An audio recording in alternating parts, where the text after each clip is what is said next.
I'm starting to go. Okay. Good morning and welcome to the July 2nd, 2019 Board of County Commissioners Agenda Setting and Work Session. And by way of introduction, I'm John Hutchings, and this is Ty Menser. And Vicki Larkin, Commissioner Edwards' office. I'm Ramiro Chavez, County Manager. Bonita Bolmar, Clerk of the Board.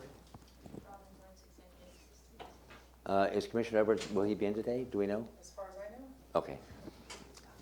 So we're going to start off with reviewing the Board of County Commissioners draft agenda for the meeting of July 9. That's a week from today, 2019. And we'll call the meeting to order at 2 o'clock. And we'll start with the Pledge of Allegiance led by Commissioner Menser and approval of the agenda and the board meeting minutes from June 25th, 2019. And then we open up with an opportunity for the public to address the board. Are we aware of any hot topics coming up? No, that I'm aware premature? at this point. Okay. Anything that you're aware of? Okay. Commissioner Edwards' office received a call yesterday from a gentleman who will likely come in and speak about fireworks. About fireworks? Okay. And then we have the county manager's update. Yeah, they're really looking at different testimony. I don't think anything that I need to follow up. I think it was just a perspective from Mr. Pettit, Mr. Ballard, Ms. Dilworth, and Mr. Bannister, but nothing for me to follow up on any of the comments you received. Also, I would like to highlight we received 2 letters from the Department of Ecology, and this is an outstanding award the Public Works received on 2 of the wastewater treatment systems that we have, and I will highlight that on next. Yeah, that's excellent. That is great news to see that again. Do you have anything on that? Nope. Okay, that was Boston Harbor, wasn't it? Yeah, Boston Harbor and Beverly Beach. Beverly Beach, that's it, yeah. Got it. That takes us to agenda item number 3, consent items A through G. The first one's from the treasurer, authorized sale of tax title property.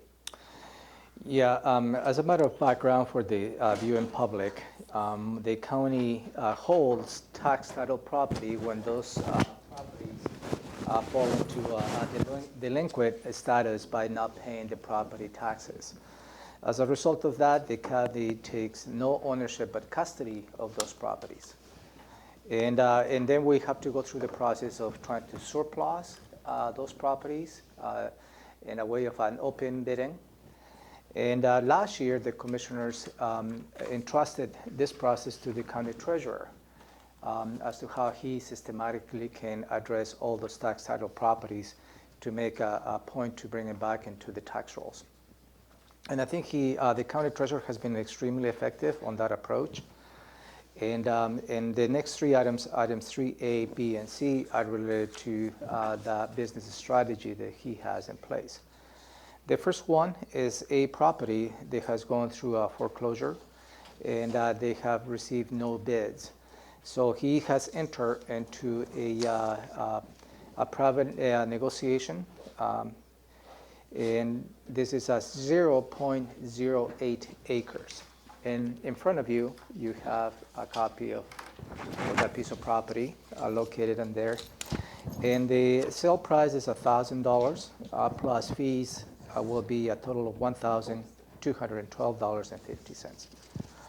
And the county treasurer's asking the board to authorize the private negotiations, which is allowed by law. Okay, any questions on that? Which one is this? There's 3 here. Yeah, you will see this one. This is a rectangular piece. I put them in order for you. That will be property 3590500222200.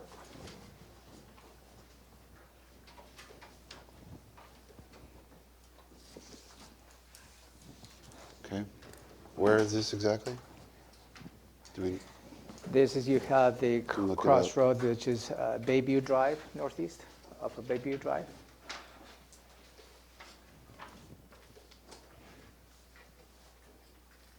And as you can see, that piece of property is between two properties.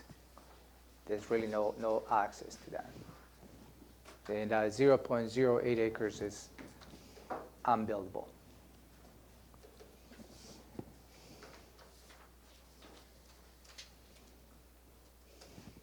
How much did he get out of it?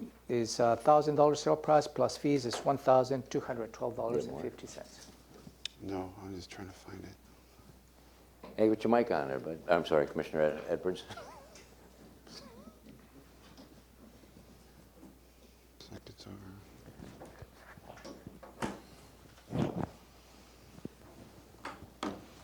I guess I'd just like to compliment the treasurer for getting something back on the tax rolls, Yep. because it doesn't do us any good holding on to it. Okay, nothing further on that. Then we're moving on to consent item 3D, Human Resources Resolution reclassifying a position. Yeah, and no, there's item 3D. Well, I thought all three. I thought we just did that in one lump sum. Oh, I was just going to walk you through each one of those. It's Well, a different please, then. size and a different value. Go ahead, then. If I may, I'm sorry. Okay.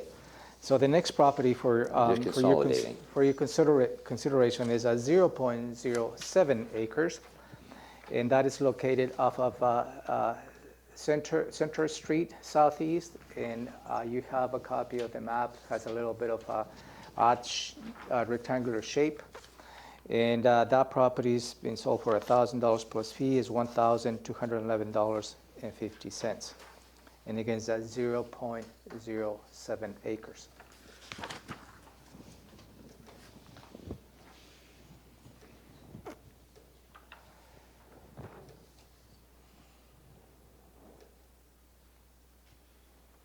Just give it a moment to see if they're going to weigh in. Anything? Do you have any idea how long the county's hung on to this property? That I do not have. I mean, we've had that in limbo for years, is my understanding. Yeah, I don't know when that was part of a tax title status, but I can probably have that No, information for you. I mean, it's just good for the public to know that somebody's looking out for fixing things, I guess.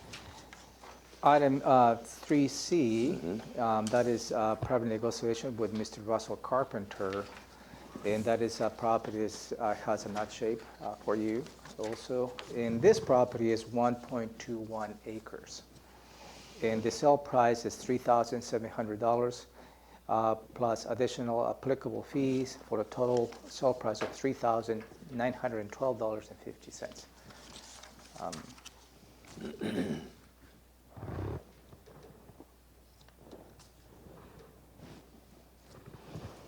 I guess I do have a question on this one. Can you tell us a little more about it? I mean, it seems like it's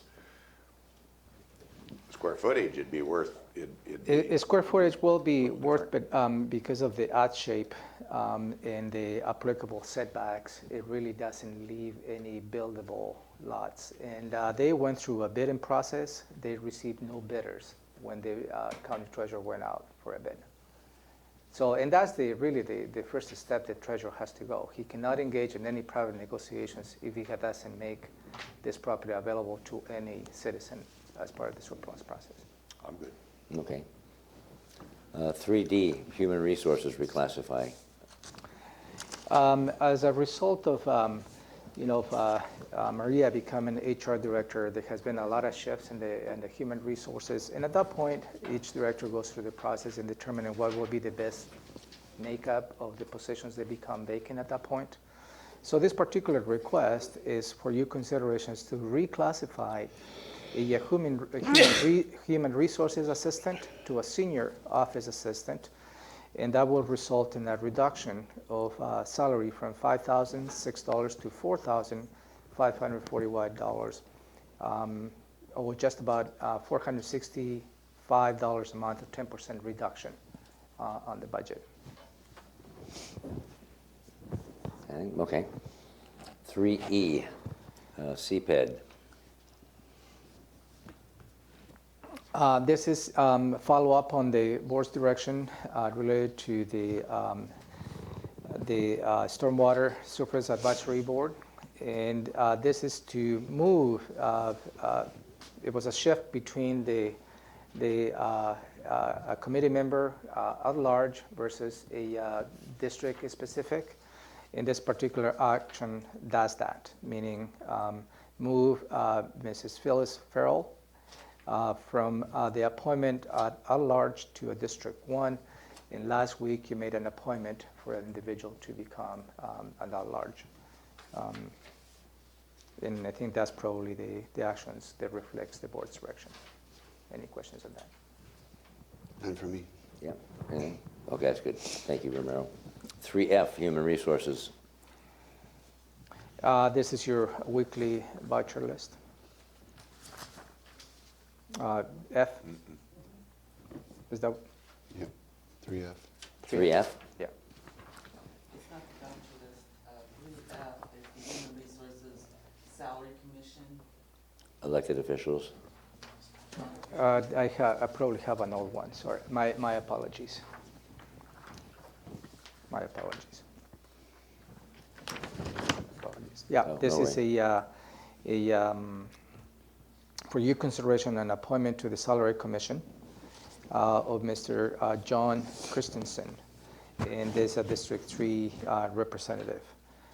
And again, this is a little bit of an interesting appointment that you may need to consider. I will hate to say this is procedural, but since those individuals that sets the salaries for the elected officials as well as yours, you don't see those applications coming your way in order for you to weigh in. So this is an appointment selected by lot. By lot meaning you draw, or lot meaning the Yeah. wastewater treatment facility? By draw. Meaning that the auditor's office It's a lottery. Goes through a process Okay. of drawing names. All right. Thank you for the clarification. It's a lottery. Yeah. That My seemed a first little thought was strange, lot, No, but it's a draft, like ping pong balls. by or lot. something. Got it. You everything on that? Okay. And no worries, that's what this rehearsal's for. So 3G is the audit, there's the, I'm not audit, the auditor, the voucher list.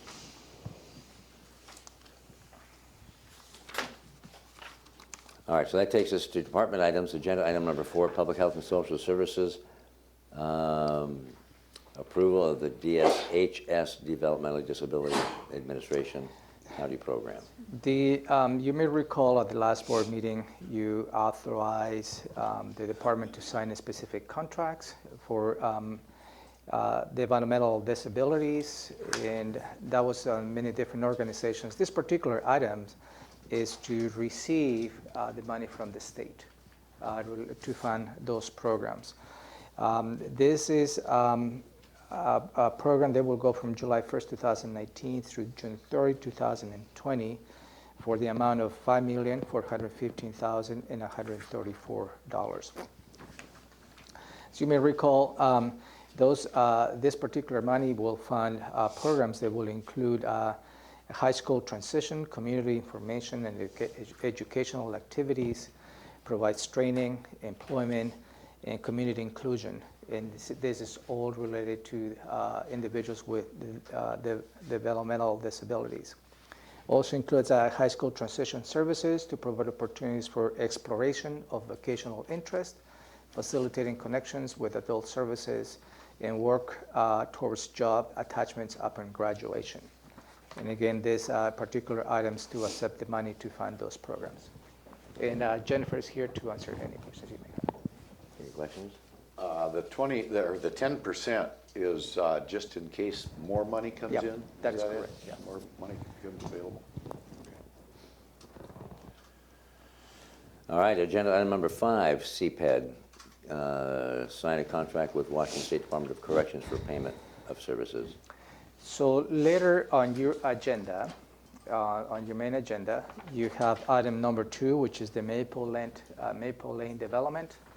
And as you may recall, particularly Commissioner Hutchins and Commissioner Edwards, this particular item was included on the docket, but the Department of Corrections at that point didn't have funding, did have funding, didn't have funding. Now they do have funding, and now they have approached the county to start the process of getting into the the change in the zoning of this particular location.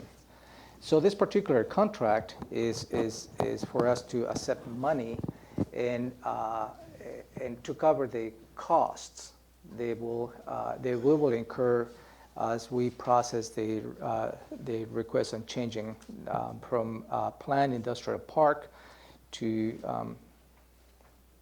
that's the new land use. It's a piece of that. Okay. And really what it allows is to allow prisons and pre-release facilities under a special use permit in this particular location. And it's a remodel of the existing location, the Maple Lane location that is located in the South County. This contract is for $82,875. And again, this is to fund the activities the CPED staff is going to be going through and processing this request. And extends it just 1 year. The contract's for 1 year. You have questions? Bring Josh up. Well, my questions may fall under the later agenda Yeah, item. and later on, item number 2, Josh is coming back and give you a larger perspective of what this is, the request is all about. I'll save This is my just a questions for that. contract to accept the money. You may want to hold this until Then we're you going to have to hold this then because Yeah, there may you be, can call. You're not making an action today, a Right. decision today. But, so I just want to make a reference that item number 2 on your agenda is related to this item. okay, so we'll hold that agenda Yeah. item number 5. Go ahead, Gary. Are we gonna have any discussion on that at all now? We will after we discuss this item number 2 on the commissioner items. Then we'll go back to it, Okay, right? Yep. Okay.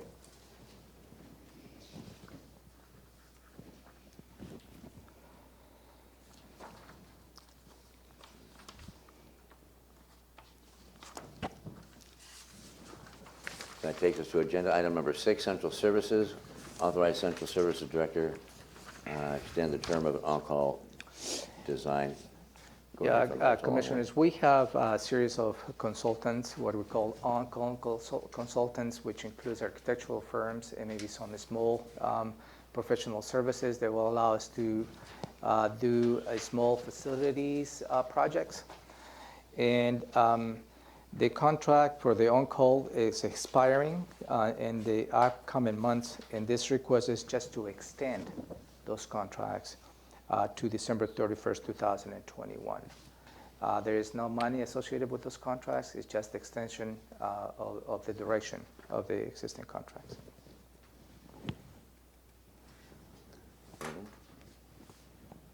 Okay.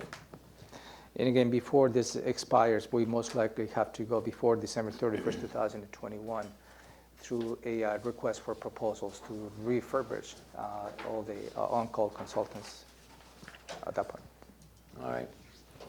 Agenda item number 7, Emergency Services Preventative Maintenance Contract for Stryker Gurney and Power Load Systems.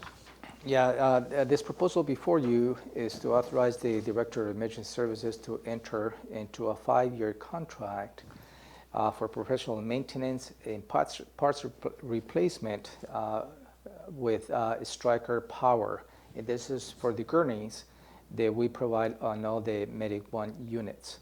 This contract is for $177,745.66 over a period of 5 years. It's going to be an annual payment related to that with that maximum. And also the director is asking for you to consider going at 10%. It's not the $200,000 that you see here. That will be changed to the 10% just to be consistent with the procurement policy. And that will be changed for next week. And Stryker Gurney, that's not someone's name. That's the It sounds company. like it's like an action figure. But that's the name of the product? Yeah, Kurt Harden, Emergency Services. It's the gurney itself, so Stryker is the company. So when we called, it's the new power load gurney that we acquired last year. The 1-year warranty is expiring this summer, and this is a preventive maintenance contract that will help maintain them for the next 5 years. Okay, all right. Any questions? yeah, Go ahead. Medic 1 board, Yeah, I was just getting ready to say, Commissioner Edwards, the EMS Council did recommend approval last month for the Board of County Commissioners to approve this contract. No? Okay, good. Thank you, Kurt. Agenda item number 8, county manager approval of a second amendment to the ILA. Yeah, for your consideration, Commissioners, is approval of the second amendment to the interlocal agreement between the Thurston County, between Thurston County and the Thurston Mason Behavioral Health Organization. The second amendment to the interlocal agreement has the purpose is to operate a behavioral health administrative services organization, also known as BHASO, and I believe Commissioner Menzer and Commissioner Hutchins have part of the BHO are aware of this particular contract. And also this will allow us to contract with the Healthcare Authority, with managed care organizations, and the Olympic Health and Recovery Services. But mainly, this is to make a change on the Thurston Mason Behavioral Health Organization as a title. And the new title is the Thurston Mason, what is that? Behavioral Health Administrative Services Organization. So the new acronym will be TMBHASO. And that will take place as of January 1st, 2020. What would it be called? I'm sorry, what were the initials? That will be the Thurston Mason Behavioral Health Administrative Services Organization. That's the new name of the. Right, what are the initials? What's the acronym then? What's the? The TMBHASO. Sounds like a Should I song. repeat that again? This is a really exciting agenda for the people next week. The room will be packed. Do you have anything on that? No. Gary? And Sorry to make you do it this again. is really, it's just setting the stage as to how the law is changing, and the BHO is trying to reflect that Yeah. on their functions. All right. And Mark Freeman will be here next Tuesday to present in more detail this item. Yippee. Okay, I like Mark. 8B, we will report on the stuff that we've been doing, and then we move into county manager's review, and you'll go through all that stuff then. And then we have a public hearing Yeah, this at is 3 p.m. a public hearing for you to take public testimony related to increase of the mandatory arbitration fees from $220 to $250. And Pam Hartman-Bayer will be here to give you the staff report. And for your consideration is 2 actions. Move to close the public hearing, and depending on the public testimony that you may receive, the second action will be at your discretion. Okay. Anything? Anything, Gary? No. Okay, and that'll be at 3 p.m. on the July 9, that public hearing. And then that closes the BoCC agenda for that day. Next is proclamations and awards.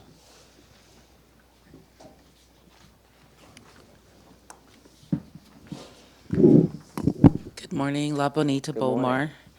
I have, on the proclamations and awards, you have already reviewed and signed the pretrial and probation week.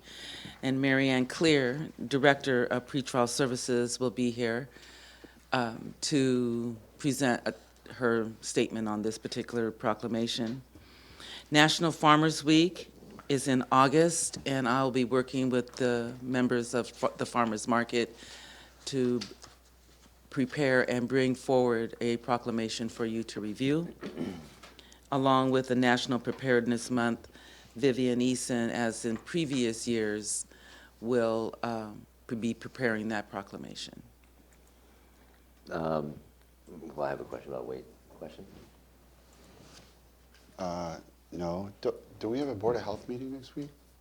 No, it's canceled. Okay. And we need to delete that, yeah, Okay, got it. sorry. A question on these on proclamations? I'm good on you. Those. No, but we did show on my agenda that we had a Board of Health meeting. Is going to be crossed off. That's supposed to be crossed We off. discussed that before you got here. Yeah, okay, good enough, got it.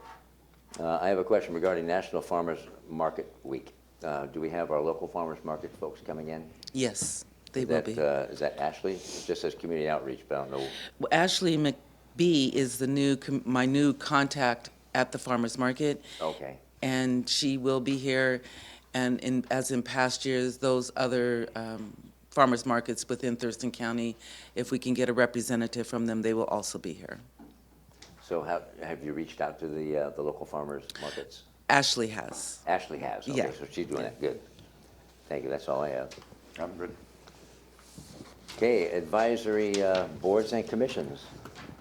The one new, well, actually, it's not a new application. It's been here for a couple of weeks. It's from the Area Agency on Aging. And Michelle, it's my understanding that Commissioner Edwards' assistant has received a phone call from the Area Agency regarding this potential appointment. And we're good to go. Are you? Michelle? Okay. Remember, we talked about this last week. Yes. Yeah.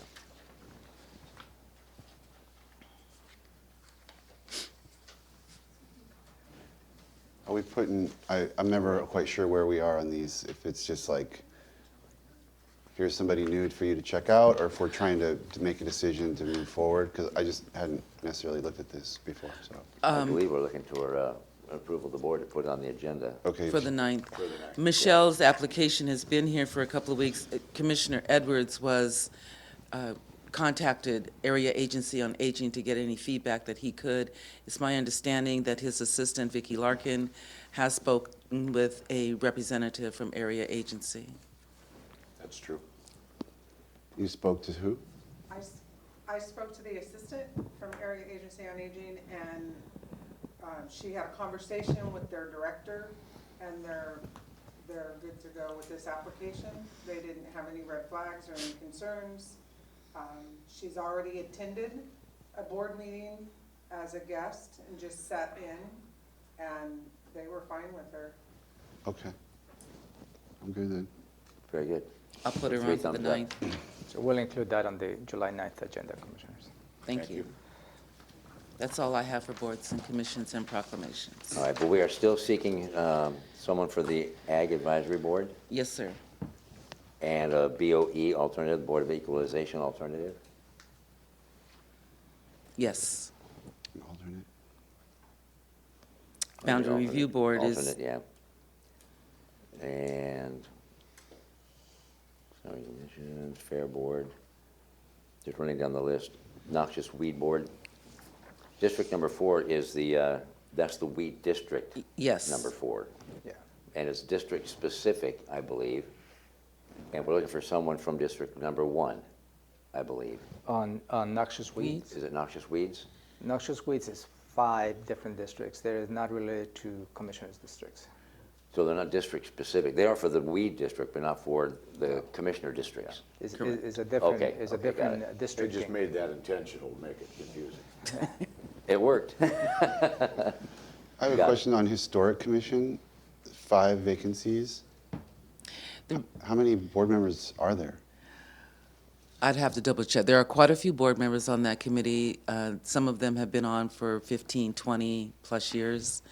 And the vacancies that have been coming up are due to, some of them, not all of them, but due to health reasons. And so that's why we've had some people leave. Cammie Peterson is the staff person, and her board is seeking new members.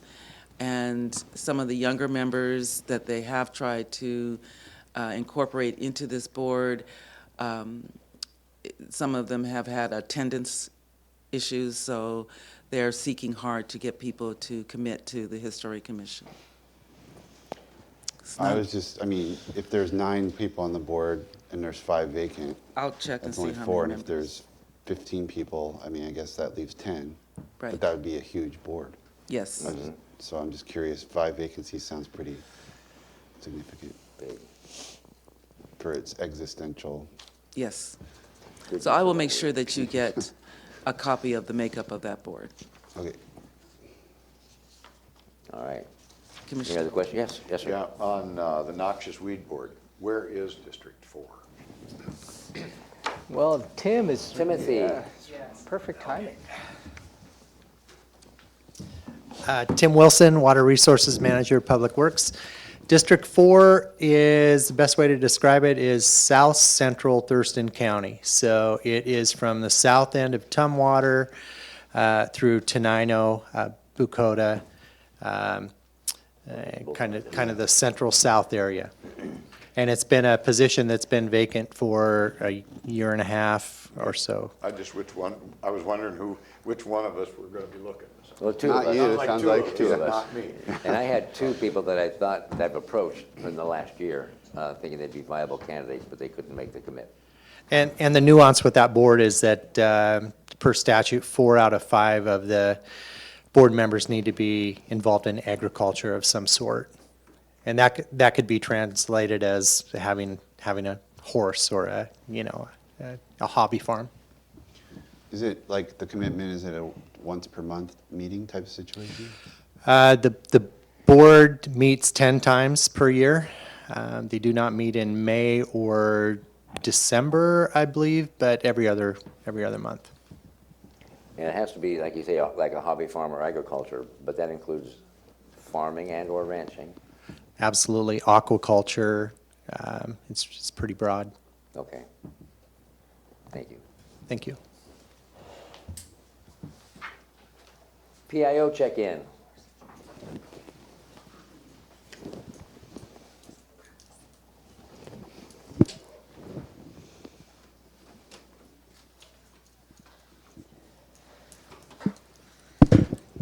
Good morning, Commissioners. Megan Morning, Porter, Megan. your Public Information Supervisor.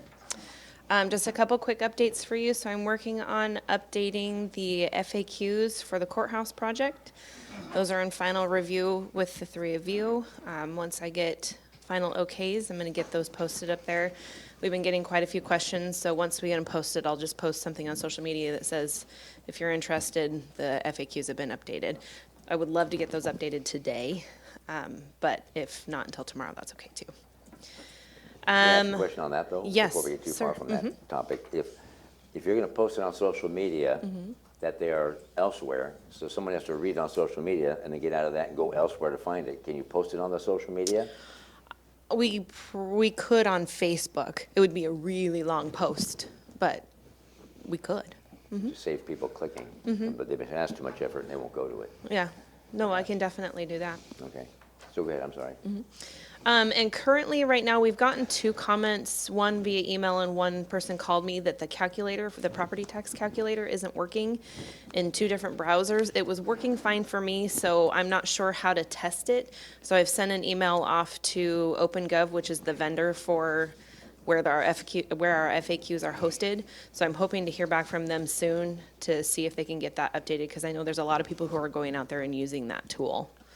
So that's just a heads up on that. If I'll check in the next hour or so, and if it's not working, I'll put something out there on social media that says it's currently not working. We're working on getting that fixed. That is exceedingly, if it's true, troublesome and bothersome and irritating. Yeah, when I was talking to the person on the phone, she told me what she was seeing, and it was definitely not working. But I could see it just fine, so I'm not sure Okay. why it wasn't working for her, but it was working for me. So I've sent a note off, and I'm hoping that they're looking at it. I haven't heard back from them yet, but Anything? On that, I mean, I've been using it. I usually use Google Chrome, but I've used it this week and last week, and it was working fine. yeah, the one person was having a problem in Chrome, which it works fine on mine. And I use Chrome, so I'm not sure what the problem is there. The other one was Safari, and she wasn't able to use it at all. So I'm hoping that they can get that, And I believe it was Safari I Fixed. used last week and it was working. and it was working fine. Yeah. Okay. Yeah, and then the last thing is Ty's Thurston County Connection is going to go, or I'm sorry, Commissioner Mentzer's Thurston County Connection is going to go out next Friday, and that's on Parks and Recreation. Yes, sir. Going back to the FAQs, we're looking at a possibility, and maybe be addressing your question, Commissioner Hutchins, of posting on Facebook to see if we can have Jeff Cadman, the county treasurer, be filmed, and he will just be verbalizing the answers to the frequently asked questions via video. So we're exploring that possibility as well. I think he'll be coming to the studio, I believe, tomorrow. Tomorrow afternoon. Yeah, Afternoon, sorry. And that may be also available both online and social media. And again, it's not going to be, I just want to make sure the county treasurer is not going to advocate for the project, nor is trying to do any selling points of this particular ballot measure. The gist of this video will be just to have a video recording of the frequently asked questions. You okay with that? You okay with that? Yep. I am too, so let's not explore it, let's just do it. We're doing it tomorrow afternoon. I'm sorry, I should have mentioned that. So we're filming tomorrow afternoon That's a great idea. to get those done. So if it tapes tomorrow, That's right, I really need them done. when will it be out? I'm hoping next week. So once we record it, TC Media has to do the editing process of it, and then posting it after that. I'll see how quickly they can do it.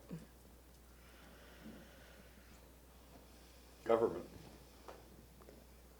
So, Anything else? running in high gear. Yes, Commissioner, I'm sorry. there were video pieces out there that we were, had information that we were trying to sort of address. And is there more information of that nature? I heard something about another video piece rolling around. I have not seen Haven't that seen one. it, heard of it. I will. Yes, there is. Is there? I have not seen Phase that 2, and one. we're still working on phase 1 ourselves, it seems. Was I'm it, just exceedingly frustrated with how long it's taken to get stuff out. Have you guys seen it? I have. Does it have new? I don't want to give it any legs. Okay.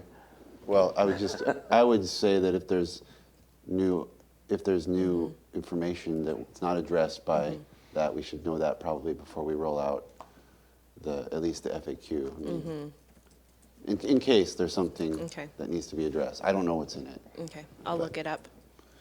It's just, I don't want to keep being behind the curve, one step Driving me behind nuts. of the information that needs to get out about the issue. And then the video, overall video is where in the, We've gotten everything filmed, so now it's the editing process. I've requested to get a draft or a first cut by next week at the latest. And when was that video done? How long ago? A month? The filming, no, it was done, the last filming took place on Friday afternoon. And that was with the judges. All right. But the one I narrated, The one you narrated was, well, it's the same video, it's just different footage for that video. okay. And that'll include the flyover Yes, piece as well? yes. So we got the UAS footage, we have all the interviews done, and so now it's just them putting it together. Okay, but potentially next week, which may be potentially 2 weeks away then. Okay. Yes, Romero? I'd just like to And caution. I'm not pointing fingers. Please, don't take it that way. I'd just like to caution the commissioners in terms of the intent of the county is not to have a counter video to every video that we get related to the courthouse. I think it is our responsibility to provide accurate and factual information, and that is part of what staff is working for you. I strongly encourage the commission not to get into the point of counterpoint, because that's not productive, and then it puts the staff in a very difficult situation to cross the line advocating a particular position. If there's any inaccurate information related to the second video, we will make sure that we provide, again, a factual information available to the public. And I agree with you, and I'm not going to play ping pong with anybody out there, but I receive a ton of questions and comments, and yet we're still waiting just to get information out, sufficient information that's not included on the website currently. And that's what I just find kind of frustrating at this point. Not playing, like I said, ping pong, but initially get the burst of information out. Anything more on that topic? No, sir. All right, we interrupt you now. Go ahead. That was all I had. Was that it? Anything for Megan, PIO? No. I would just say that I know that debates are raging on the courthouse issue across like next door community, it's not social media, it's just email, or whatever it is, whatever that is. So it seems like, and on both sides, you know, all different folks. It's not a particular political slant. It just seems like neighborhood groups, but there's a lot of talk. So it would be a good place to place a link to our FAQ. And I'm sure we're all members of different next door neighborhoods because we represent different districts. So Yeah, Thurston County doesn't have a Nextdoor account. yeah. And so we wouldn't be able to place it on there, but I encourage anyone who would like to get factual information out there to post that on their Nextdoor accounts. And I know you're working exceedingly diligently on this effort, so I applaud that. Thank you. Thank you. Anything else? Okay, now I have nothing else for you either. Okay. Thank you, Megan. Thanks. Public hearing decisions pending. Yeah, you have two items for you. First is the Stormwater Capital Facilities Program. Allow me to frame the issue. Last week, on June 26th, you get a briefing from staff from Public Works and give you a little bit of history as to how the stormwater surface water utility was formed, which was created back in 1985. Since then, it was it was created on just a limited area on the north side of the county and the unincorporated areas of the county to deal with some of the development activities. And it was really focused on flooding and erosion control. Over time, obviously has evolved, beginning in 1998, when it started developing projects as part of the Capital Facilities Program, and leading to in 2007, 1999, which the boundaries of the utility was expanded, and lastly in 2007, I'm sorry. Was expanded to encumber the entire county. So you also heard that perhaps the initial intent of the utility was to do somewhat of a retrofit projects. And those retrofit projects was mainly to deal with those old developments. They were approved and they were operating under old criteria. They not necessarily included adequate flood control and water quality control as a result of those developments. But as anything else, the things change, new data comes available, as well as new science becomes available. And as of late, the Healthy Watershed Science to Policy work, which was created in between 2006 and 2013, started looking at restoration projects. And restoration projects dealing with the riparian restoration habitat, with the idea that eventually anything that goes in the ground will get to the streams and everything else, and that proves to be a little more adequate to deal with water quality, which includes wetlands or swamps, as Commissioner Edwards stated. So the briefing was key related to whether the board is willing to have staff explore a selection criteria that can be incorporated to look at restoration projects. Never was the intent, as part of the request from staff, to replace the retrofit projects, because that continued to be part of the business. But it's just looking a little more holistically as to how we can start looking at restoration projects along with retrofit projects as to how we can better address water quality and water quantity issues across the county. That's really the framework, and the request from staff was not necessarily for you to approve a specific restoration project. And it was mainly related to whether the board wants to provide direction for staff to investigate a selection criteria to select restoration projects, and that criteria will be bringing back to you just to make sure you are adequately informed as to the next steps the staff would like to take. And the staff here is ready to answer any questions. Questions on this? I didn't have any questions. Go ahead. In the briefing paper, it refers to past, maybe developments have caused problems, and I don't know, are we going to look at those? Specifically, one of the problem areas seemed to be that up around Pleasant Forest and where the water goes in from that development area. I don't know if that's the proper name of the development, but Dobbs Creek. It's Dobbs Creek, uh-huh. And so are we going to be looking at something like maybe a settling pond or something to help the water quality before it gets into the salt water? Is Do you need that, someone to come to the table? well, I don't know. I mean, Yeah. I'm curious. Yeah, It's- I believe the conversation was related to this particular development, and I believe you're referring to this campground that has evolved into more of a permanent housing. That may be detrimental to water quality. And the way they manage this, their wastewater. On-site sewer? Is not really an on-site septic system. They have just tanks, holding tanks. They don't have the typical septic system, which is the holding tank, the drain field, and everything else. And I think that's probably what you're referring to, and that was part of your conversation on June 21st, I believe, during your planning session with environmental health. And that is really an issue, a big issue related to water quality.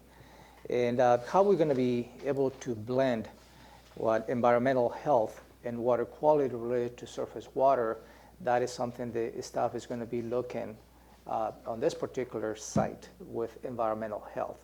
So at this point, I don't think we are in the position to commit to the board that we're going to be building a settling pond or because I think we need to look as to what will be perhaps a solution, combining environmental health regulation and the stormwater regulation, and what will be perhaps a good alternative for the board to consider. You also may recall you provided direction to environmental health as a result of the planning session as to what elements, what authority do you have to hold either the owner of the site accountable for the environmental impacts, or what is the other avenues you have? Perhaps at this point, the options the staff is going to be looking is going to be a little bit wider related to the issues that you highlighted. Okay, I guess what I'm looking for is they're looking for, it says decision needed. So some type of action that the board's going to authorize moving forward on this or that. So the decision before you at this point is for you to authorize the staff to explore developing a selection criteria that will include restoration projects. We don't have any specific projects at this point.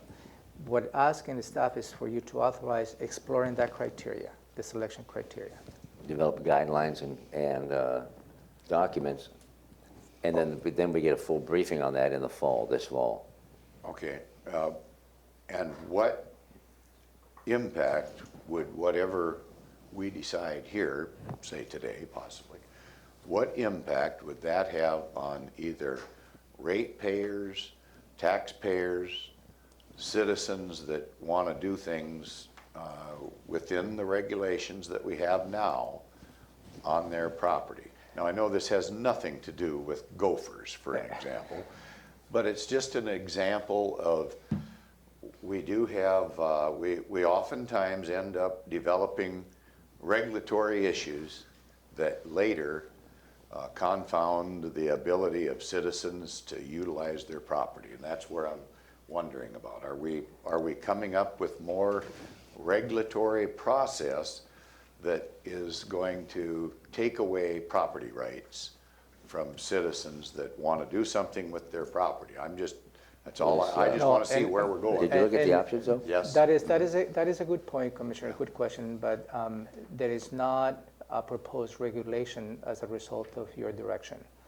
There is really is not going to be an increase on the surface water fees. That's not part of the decision Okay. point for you. There is not going to be an impact on individual property owners.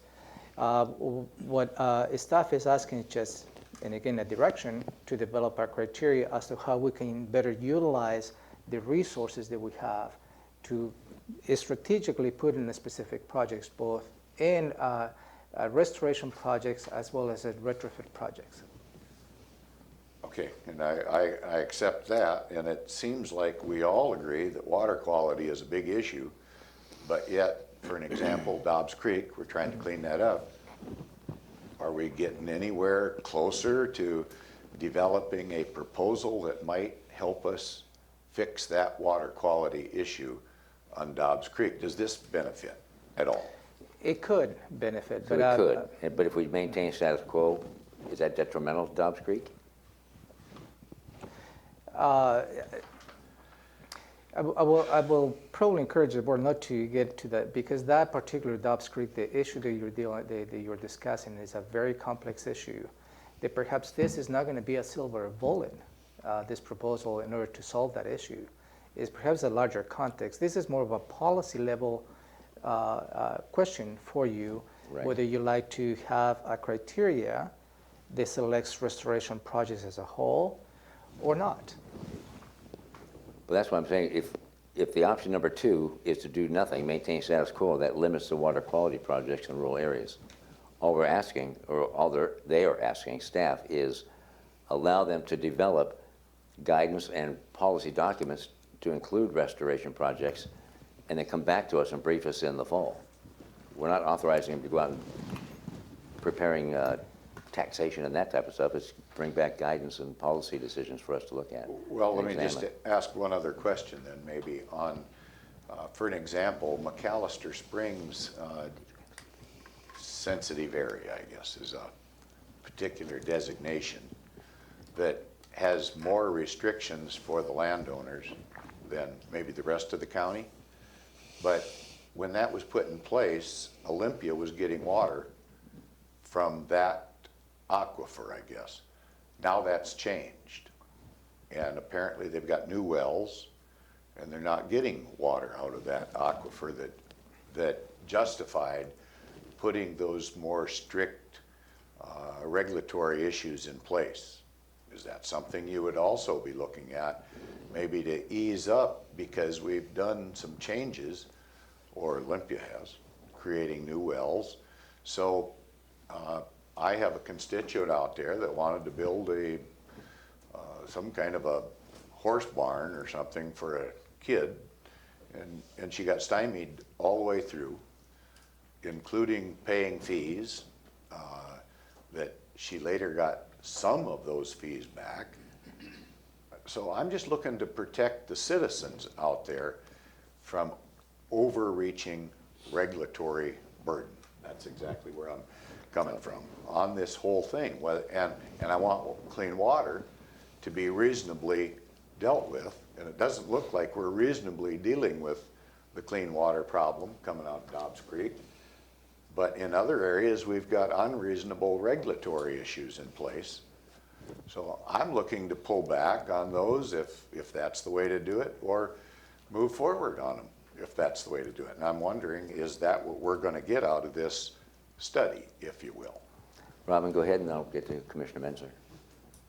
So my only comment was, if the board should choose to go forward, as the exploration is being done, one of the things that you need to look into is there a tight enough nexus between the fee that we collect and the types of projects that you might propose? Because this fee, the revenue source for this fund is a fee, and fees must be used in a very restricted manner. There has to be a very tight nexus between the fee and the use. So that's one of the things that I encourage you, if you should go forward, to explore in depth. Okay, Commissioner Menzer. I don't have any questions. I support this. I don't think it's about regulation. I think it's, my understanding is you've got a funding source, and Are we going to limit that source to retrofit projects? Or are we going to expand the scope of the projects that would apply to restoration projects? Obviously, we have to be mindful of what Robin just said, for sure. Don't want to run afoul of any laws. But I'm very supportive of the concept. You guys did a great briefing last week or whenever it was and convinced me that this was a good idea. Okay. Anything further? I'm not saying it's not a good idea, I just don't, I'm looking for a benefit. Yeah. For water quality is what I'm looking for. And when there's unnecessary regulatory stuff in place to inhibit people to do what they want, that comes back to this whole 10% pervious, impervious, all that. I'll be honest with you, I don't trust government to make the right decisions for the taxpayers because there is never enough money in a fee to do the job that government wants to do oftentimes. And here we've got a situation, and I'll use Dobbs Creek as an example. We all agree there's a water quality issue there. The state has tested the shellfish area or something and has expanded the restrictive area because of water quality that is not up to snuff. And I'm wondering, how are we going to get it up to snuff and at the same time reduce burdens in other areas where things have changed? Do we look at that? So that's kind of where I'm coming from. Lessen the regulatory burden, but where we need to, you might have to increase that burden, and I'm not seeing anything getting fixed here. That's my concern. We're going to study again, and are we going to fix any water quality? Well, and Are there any hope? You are government. Well, I what we're am working on. I am working within government. I represent the taxpayers in this county. We all do. Well, I do specifically. I do not feel I am a government employee. I am a taxpayer employee. But you are. Looking to get it right. I understand the nuances of that. Okay. So with option number 1 or 2, you're looking for direction. Option number 1. And it's not going to cost us anything at this point. Not at this point. Is it going to take employees away from fixing, let's use as an example, Dobbs Creek? Is it going to take staff time away from solving that problem? Because that's a real water quality problem. So allow me to address that. The short answer is no. And the short answer is no because of the color of the money. Because the staff working in the stormwater, at this point, there is not a nexus related to Dobbs Creek water quality because the source of that is septic systems. And that this utility is not intended to fix septic-related issues. That is the nexus, and that is probably what I'm trying to be a little bit, not being committal to give you a false sense of expectations, because perhaps we will be prohibited by law to use this funding source to address the Dobbs Creek's issue, as you stated. Because the color of the money is very specific, as Robin has stated. And finding that nexus is probably perhaps what we could probably explore. But at this point, we cannot give you an answer that, in fact, we're going to be working on solving that very complex issue. Oh, okay, but I'm not satisfied that the problem is solely on-site septic on Dobbs Creek. I think there are a lot of runoff issues from those lot developments, from the drive areas where vehicles are used, and some of those drainage issues go into Dobbs Creek. So you want to maintain the status quo, option number 2 then? well. Or option number 1? I'm more interested, but I'd like to see that we're going to do something. Well, we will when they come back potentially with recommendations in the fall. I don't even want to wait until the fall to do something. Okay, well, go ahead, Tim. Dobbs Creek. Go ahead, Tim. Tim Wilson, Water Resources Manager. I guess I can't speak to specific sites or projects, but again, as Ramiro's framed up, basically what we're asking to do from a surface water perspective is to develop a criteria for looking at those sections of river as well as all other sections of river and rank out what is the most significant opportunity for us to improve water quality from this perspective. And that's what we're asking to develop and bring back to the board. In terms of additional regulation or fees, I guess I would almost take a contrary view of this and say this is an effort to take the fees that we're already collecting and in an equitable way, look for projects out into the more rural areas where there's opportunities for improving water quality.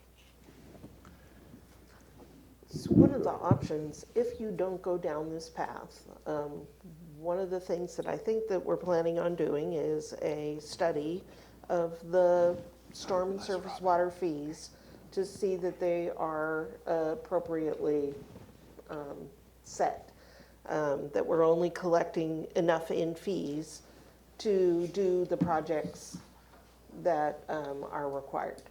So one of your options is to do more projects and more types of projects if we're collecting that much in fees.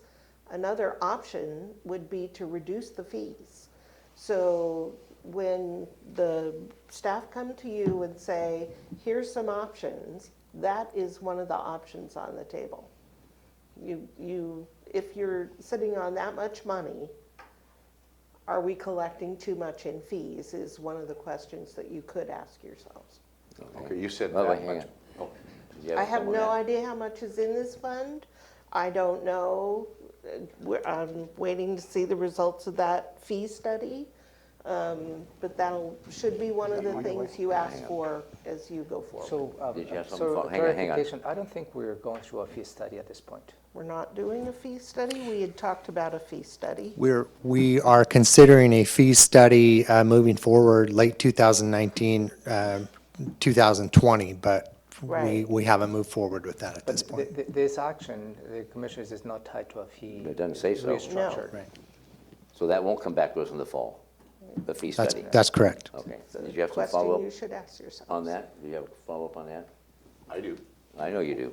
I just, I got to give fair voice to everybody. Sure you do. based on the water quality briefing we had a couple of weeks ago, I'd be highly surprised to find myself convinced that we don't have quality projects that can help, that we can't use I'm sure that there are projects out there, but your current program doesn't allow. I mean, that's what the staff are asking for you to authorize, is for them to Take a broader develop a view. portion of this program to do water quality projects, not just the storm and surface water utility types of projects that they have today.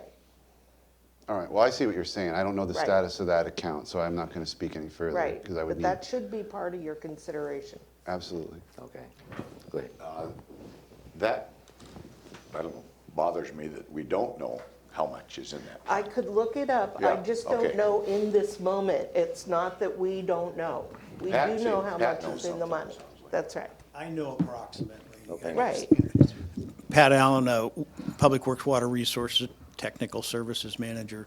I don't know exact numbers, but I believe the balance in the capital fund right now is about $3 million. We have a big project we're building down in Albany Pond, which is 1.2 million, which was going to make a dent in that, but then we got a grant for 1.2 million. So we've got 3 million. We collect about 1.8. Of that 1.8, probably about 1.4 is available for actual capital projects. Part of it's set aside for future capital replacements and other parts for administering the program. So it's that 1.4 million that we would like guidance. We'd like to develop criteria program to at least move part of our stormwater capital program into restoration, especially in the rural areas where the studies say that's the best way to get water quality improvements. Go ahead. Then we wrap it up. I don't know, I've never seen a fee reduced, I don't think, but I'm not saying it hasn't happened. And that bothers me when we even use that as an example of where we might go, because I don't think we ever, and government never goes to the fee reduction side of things. It's always some type of an increase. But what I'm concerned about is the water quality. And if we utilize runoff, there's runoff in that Pleasant Forest area or Dobbs Creek that goes right into Dobbs Creek. That's runoff from stormwater, if you will, roads, ditches, that type of thing goes in there. Over at Nisqually Pines, if you float down the river, there's a lot of just pipes that have been exposed over the last 40 years because of slippage on the riverbank and stuff. And there's water coming out of those, and it's coming from something. I doubt it's sewer runoff. I hope it's not sewer runoff. I think it's road runoff and stormwater runoff. But wherever it's running off, you also have a lot of greenery that's formed right along around that bank. To me, that indicates that there could be a potential water problem, a water quality issue there. Is that the kind of thing you're going to try and fix? That's in the rural area. Dobbs Creek, rural area. We've got salmon in the Nisqually we'd like to protect. Is that the type of thing we're going to try to get to the bottom of and see if we can't put a filtration pond there as well as Dobbs Creek? I don't know. I'm looking for some specifics. You asked a couple questions. Yeah. Do you have answers? Or can you? I really can't speak to those specific projects. I know that, as has been stated, they are being investigated by a different department. Anywhere there is an opportunity for us to look at partnering or building a nexus to address some of those water quality issues, we will. This is for a holistic approach to the riparian areas within Thurston County and how to look at opportunities for water quality improvement and rank those out. And that's all I can say at this point. And we're not allowed to use, to partner up with other government entities in coming up with solutions on that? Part of what we would like to explore under this is partnering up with other agencies such as the Conservation District or WSU Extension or some of the organizations that work on restoration projects and assist private landowners in improving habitat and improving water quality issues. Okay. Okay, go ahead. So I might have missed it at the last briefing, or I know I didn't miss it today, but it sounds like from Robin's comment that there's another wrinkle to this, which is about the ability to have enough retrofit projects or be able to use the capital funds that we're collecting in a way that maximizes their capacity. That is a wrinkle that I would have expected to have been presented when this was presented. It doesn't change my vote because I really believe in these types of projects and their value, but I want all the information about why we're being asked for a policy direction, and I'm not feeling that we got the full story. I'm not saying that these funds can't be used in that way. I'm just saying to ensure that they can. No, And not that would that be part. part of the Not work that that the part. staff do. The second part that you brought up about that An option for there's reducing- potentially more money that's not being fully utilized in this fund, and this is an effort to be more expansive about that. I mean, that whole aspect of this question was not brought up. And if that's kind of the motivating driver for some of this thought, then I would like to know that. Do you have a response? This was presented to me as, hey, we think these restoration projects are really valuable. Why don't we take a piece of the money that we would be funneling toward retrofit and use it for this, because a more balanced program would be just good for the county. It sounds like that's true, but there was another wrinkle to this. And we can still do that outside of It's this. true. Yes, and Yeah. I do not mean to say Yeah. that any of this would not be a valuable thing to do. Right. I would also add that we have projects on our CFP retrofit projects that we can utilize that money for. So I don't know if I necessarily agree with the way that has been framed. It's use it or lose it. There are projects we can use. It's more of a question of how do we utilize that money to get the best bang for our buck in terms of water quality. Yes, okay. Okay, so option number 1 or number 2? Option number 1? Got it. Whew, good. Thank you. Thank you, Tim. Thank you, Pat. And now it's 10:12. We're going to take a 15-minute break. 15-minute break. So we'll be back at 15 minutes later than 10:12.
back. 5, 4, 3, 2, 1. Blast off. Okay, welcome back. It's July 2nd, 2019, and we're back for the second half of the work session.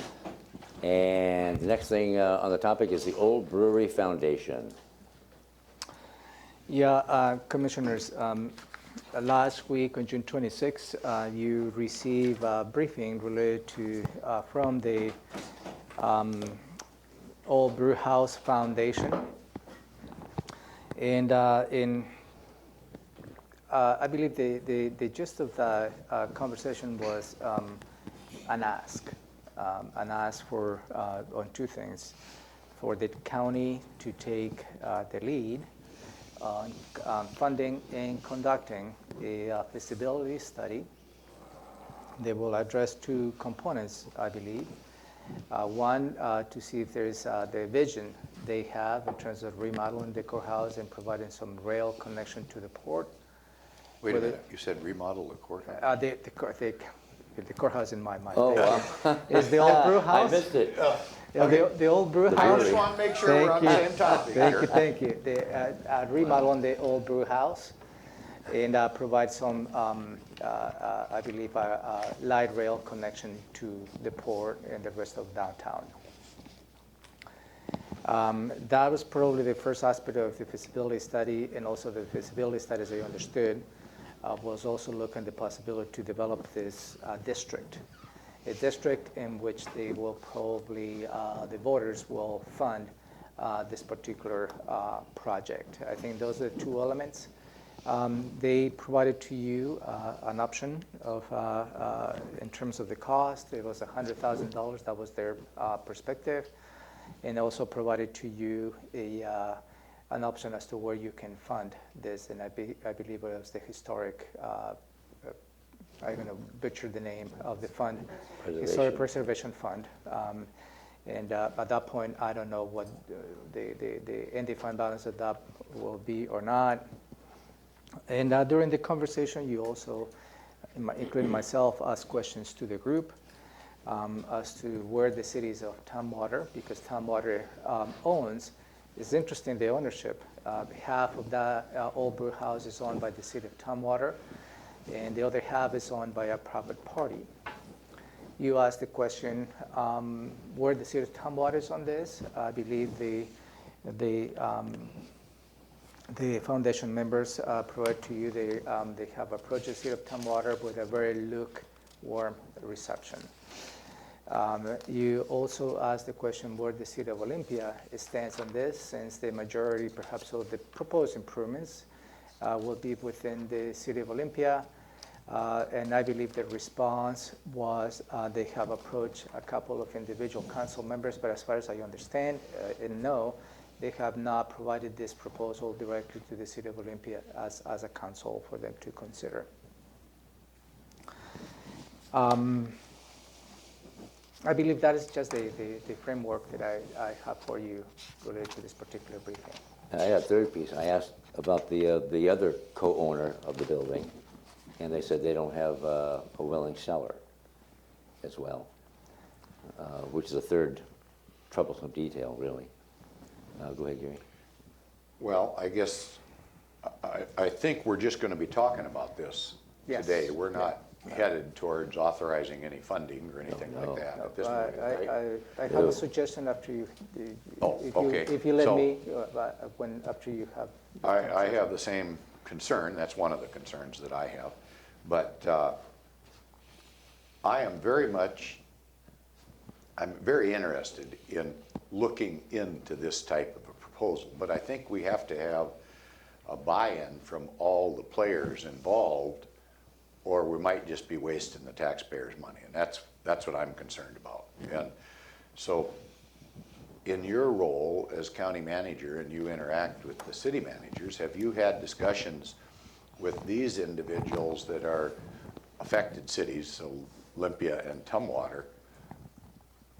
Have they been approached? Have they got a sense of an interest by those jurisdictions to participate? Yes, we have some money in a particular fund that we could utilize, but it might short other areas that we might spend money in. I don't know the answer to that yet, but I want to make sure everybody's interested in playing ball before we get into the money part of it. I'm all for talking about it, but when it comes to dedicating money, I don't want to dedicate money unless there seems to be a willingness by others, hence a possibility of success. So it's kind of To answer your question, I yesterday had my regular meeting with the city managers, and this item was part of the discussion.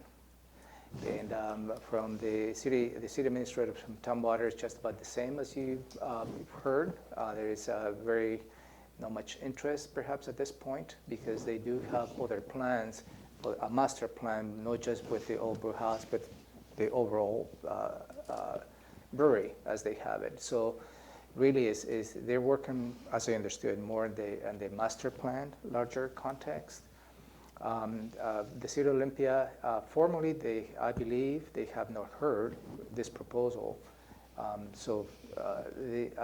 did reach out to the city managers. I made a point at the meeting yesterday to ask to confirm that. okay. Before I get too tight, do you have the amount of that historical preservation fund, historic? Yes, I do. We're projecting an ending fund balance, depending on the projects that you authorize, ending fund balance at the end of 2020 to be between $100,000 and $150,000. So I will wipe it out. So pretty much. Yeah, okay. Go ahead, Ty. I pretty much agree with everything Commissioner Edwards said. I think that it's a really interesting idea, and to me, the rail link is kind of the key for it to be. If we're just restoring the brew house, that's kind of a Tumwater thing. For it to have a regional significance, there would have to be buy-in from every jurisdiction, and that rail link would have to be part of the deal for me to be excited about it as something that would have county-wide significance. But what I'm hearing about and I think Tumwater's position, if they've got a conflicting master plan or if they're worried about whether it fits into their master plan, that's a major concern for me, because they've got to be part of this full-throated for this to really be feasible and desirable. So I don't want to kill it off, the idea. I would like to keep discussing it. I'm willing to keep it on our something that we work on, but until we hear from Olympia and Tumwater that they want to move forward, I would be nervous to commit any taxpayer dollars. And I don't know.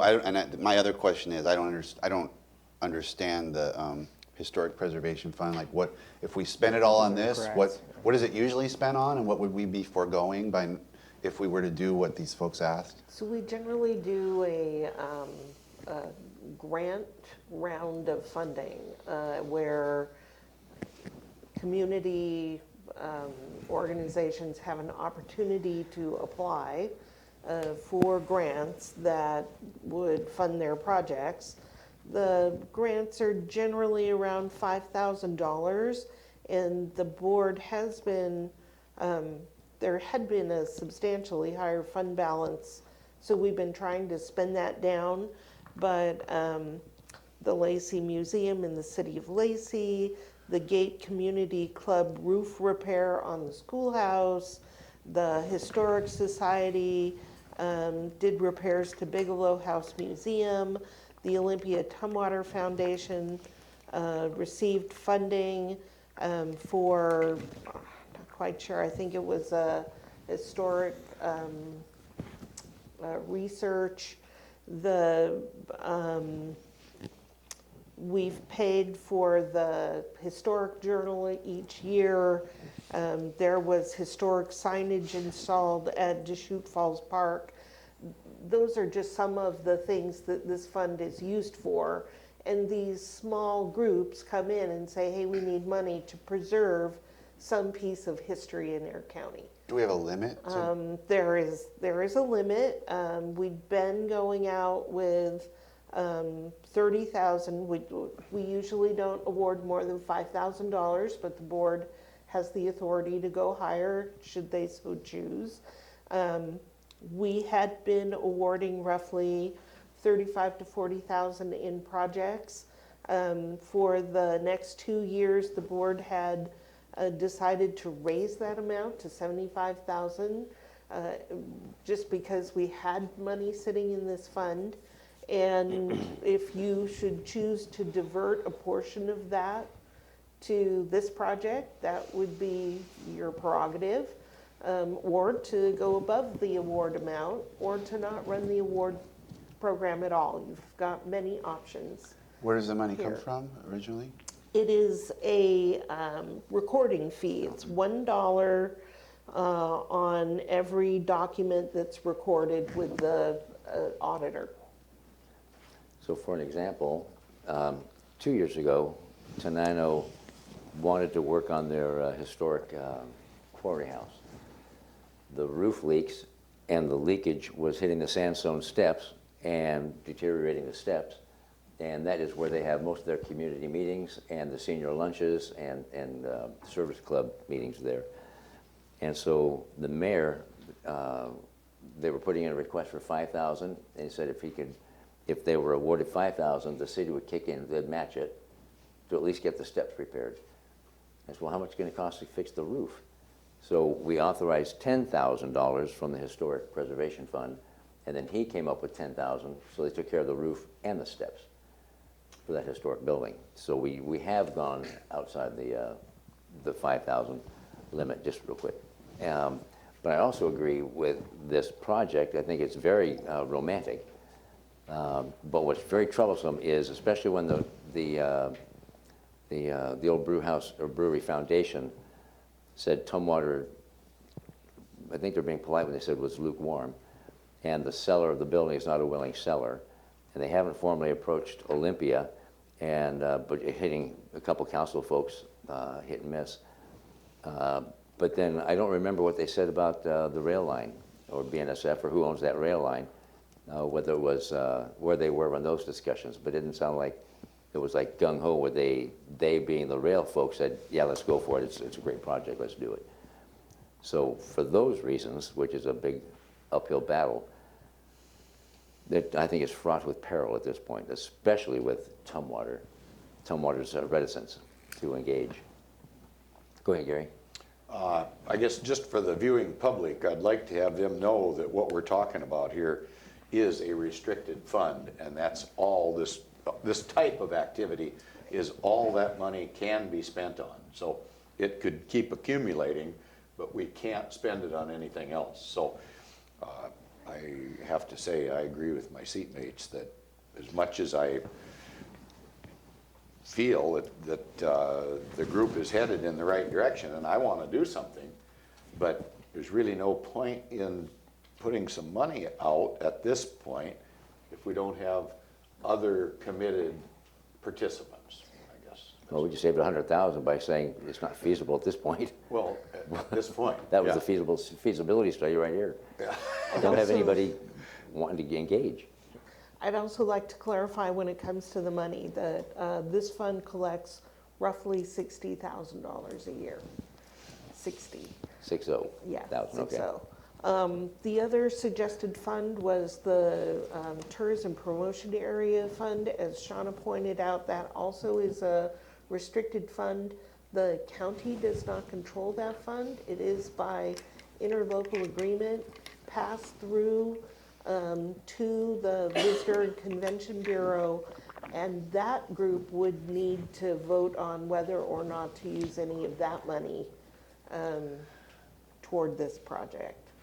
But it's the main goal, as Shauna pointed out, of that fund is to increase tourism in our county and basically increase stays in our hotels. It's a Heads, hotel what you fund. call it, heads and beds. Heads and or beds, something. Heads that's and right, beds. heads and And beds. we love the project. If I had a letter sitting here signed by the mayor of Olympia and Tumwater saying, we understand what your fund is for, and we want ask this. you to make this accommodation because we are so excited about this project, and I would very carefully consider that as something we ought to do. These- And I would these go are to the Convention suitable funds. Tourism Bureau and say, will you consider giving a slice of that? Because I think this is a regionally significant project that we have buy-in from our, but we don't have that, so I'm Yeah. not there yet. To include the port. Go ahead. No, Okay. It's been said. Romero? Yeah, that was going to be my recommendation for you commissioners. I don't want to come across that are going to be undermining the value, the validity of their vision. Certainly is a historic building. Something needs to be done. But I believe, from my point of view, this is way too premature. There's a lot of losing pieces on this proposal. The buy-in from the two main jurisdictions, City of Olympia, City of Tumwater, I believe is essential to make any feasibility study feasible. And just listening from the scope of work, as they stated, in their request for $100,000, that might be just a small cost. I think it's going to be way more $100,000 if in fact, if and when this particular feasibility study gets some legs. And at that point, it will be something bigger, a regional aspect, regional perspective, because I don't believe and I don't feel the county should take the lead having a feasibility study on incorporated areas of the county where those incorporated areas and those jurisdictions are not into. Yep. Go ahead. I guess the other piece of that was that, and I commend this group for more than 10 years. They've been trying to get something done here on this. And I agree with the county manager, everything he said. But they are talking about maybe creating some kind of a taxing district to fund this whole operation. And some of that 100,000 was going to be headed in that direction. It was my understanding about what it would take to move forward with a taxing district. Yeah, and that was the two pieces of the feasibility study. Yeah. The feasibility of their vision and the feasibility of the funding, which is the special taxing district. And I just don't see that the public, I mean, if you've got the municipalities that are directly involved, aren't there yet, how we could expect the public to create a taxing district that they would be voting on. So I just don't see that we're there yet. So Very premature. So I will respond via email, hopefully in the next week or so, stating your decision that in terms of you're not really against the idea. Oh, very But much in that- favor. I would say But I'm in perhaps, favor of that. perhaps it's too premature for the county to take the lead on this project. But be sure you let them know, not that so much that we're kind of, we are very in favor of it. Yeah. But we just can't push it forward at this point. Yeah, without the buy-in from the major key, players. cities, yeah. And how that might affect. So go ahead. Yeah, okay. Okay. Next. Then the commissioner items, a couple of weeks ago, the staff from CPED, the Community Plan Economic Development, held an open house related to the citizens initiative to explore the options to change the existing county code to allow recycled asphalt pavement materials on the Nisqually area, and that is related to the Nisqually sub-area plan. There was a study performed by the consultant funded by the proponent, and that was I believe the gist of the open house as to how the findings of this study was going to be presented to the public. As a result, staff received some public comments on that open house, and I believe the board wanted to hear some perspective in terms of what is the synopsis of some of the key elements of the study, and what was the gist of the public feedback they received during that open house. So Josh is here to, and Brad is give you a perspective of that. Do they have the email? And attached is an email to you. This is what we're going to be Yeah, referring right. to. Great. Thank you, County Manager. I'm Joshua Cummings, the Director of Community Planning and Economic Development, also known as CPED. To my left is Brad Murphy, one of our senior planners in the Community Planning Division. And just one quick correction to the County Manager's opening statement. This open house was consultant-led, so this was an open house put on by Herrera, the consultant, for the public to review the work that Herrera has done. As part of the entire request, this is again that opportunity where CPED has the opportunity to serve citizens. I think this is important for the commissioners to think about as we move along in this process. This is not CPED making a recommendation, especially at this point. This is a process check-in. And CPED acts as the facilitator of the conversation in service to citizens. So we have the applicant who has asked for this information to be reviewed within our code. And then we have the citizens within the community that are providing input on the request from the applicant. And CPED is that organization that facilitates that conversation. And so as a part of that conversation facilitation, we've had the consultant Herrera provide a study. And on June 20th, that study was presented previously, but that study, Herrera received comments from the public on that study. And so we had 12 folks come and sign in. The tenor of the meeting was cordial. There was conversation from all different sides and perspectives of this issue. Maya Teeple is our lead staff member from CPED that attends and facilitates these conversations, but she's getting some much needed rest and relaxation, which is a good thing. But we've got one of our managers there, supervisors, Brad Murphy, to answer any questions. He also attended the event. But again, this is just a process check-in. There are next steps that still need to occur over the next few months in taking this to the Planning Commission, receiving their input, and then bringing it forward to you. But this is that opportunity for you guys to check in. Thoughts, questions? Maya did a great. Particular questions on this? You know what? I'd one quick thing. Maya did a great summation of the entire event in that packet that you provided. So there's bullet points in there from what the comments were, what the perspectives were, what the answers were, and then we also have the links to the study if you'd like that as well. So what was the result of the Herrera group? I mean, what did they recommend? Did that match with what the applicant has asked for, or was it contrary to what they'd asked for? It was objectively studied, so at this point, we're not, as CPED, not making any value judgment on what the applicant wanted or didn't want in regards to the study, but you can see by the comments in there that there are some questions about best management practices and other items that they requested that we continue to review. And so what happens next, it's a good question on next steps, is that's exactly what happens. The staff reviews the comments that were provided and then takes the study that Herrera did, and we will start to work through those comments to provide the Planning Commission a perspective on the comments that were received. And so you can see by some of the comments that Maya has listed in there. The consultant gave a 30-minute presentation.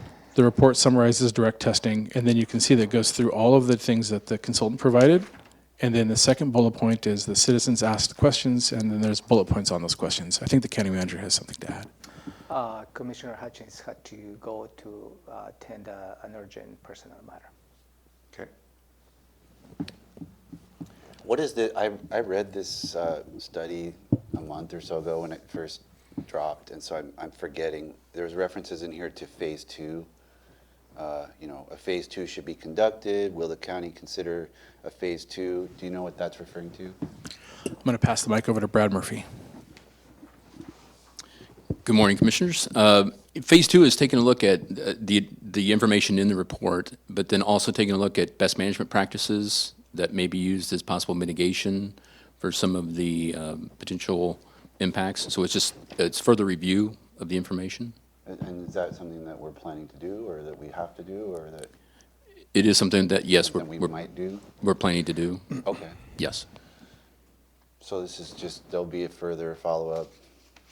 correct. I mean, my read and I'd love for you to give me your feedback about what you thought of it. I mean, it seems like it's not clear. Like there seemed to be a lack of field study in certain areas, and there's certain areas that were of concern, but other areas that were less of a concern. And the report itself seemed to call for you know, potentially additional testing, or I can't remember I had some notes on it somewhere, but it seemed to be that it sort of called for some follow-up.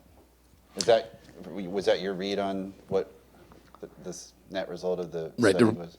The report was general in nature, and so yes, it does point out some areas where we could use some more review and more studies, and that's what the staff time now is going to be looking at, is exactly what we should be looking at, in addition to the citizen comments and information that we've received.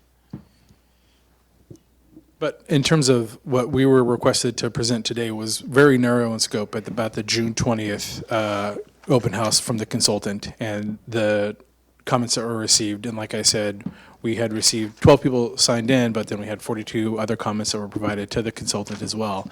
And so our next stage is reviewing all of those comments and then aligning them with a presentation to the Planning Commission.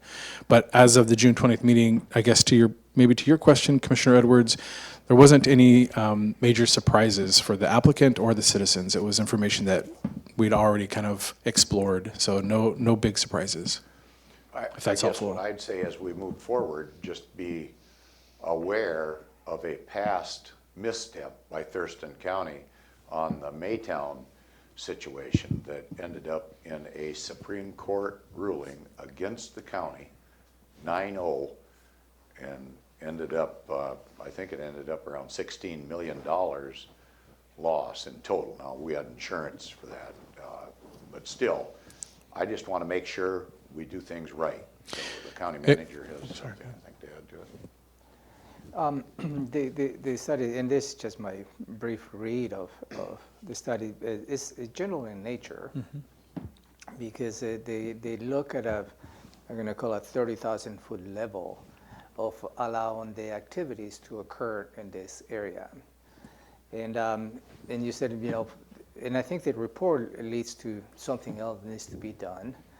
And that's probably when the difficulty of the whole process becomes, because you all as legislative authority, you allow for those activities to happen, but you are allowing those activities to occur in this area, that doesn't mean that you issuing a permit. Because a permittee has to come and actually present to the county or to whomever the regulatory agency will be to determine, this is what I'm planning to do. Those are my activities. And as a result, the permitting process will determine what would be the specific mitigating measures that particular applicant needs to meet in order for them to do this activity. So, and that is probably the fine line that perhaps even the public provides that testimony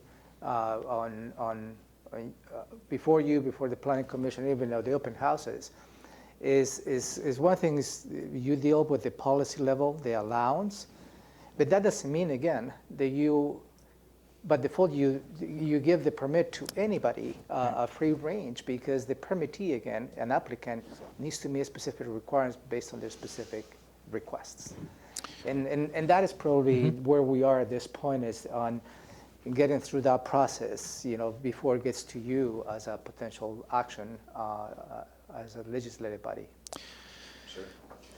Yeah, I just want to be really clear about that, because when your concern that you expressed made me very, I think it was my first month on the job, and somebody from Lakeside Industries introduced themselves, and I ran for the hills. I was like, I don't know that I'm allowed to talk to anybody. So, but we're clarifying that this is a decision about a policy level. It's not a particular conditions in a particular special use permit, which would be inappropriate for me to have any discussion about. Yeah.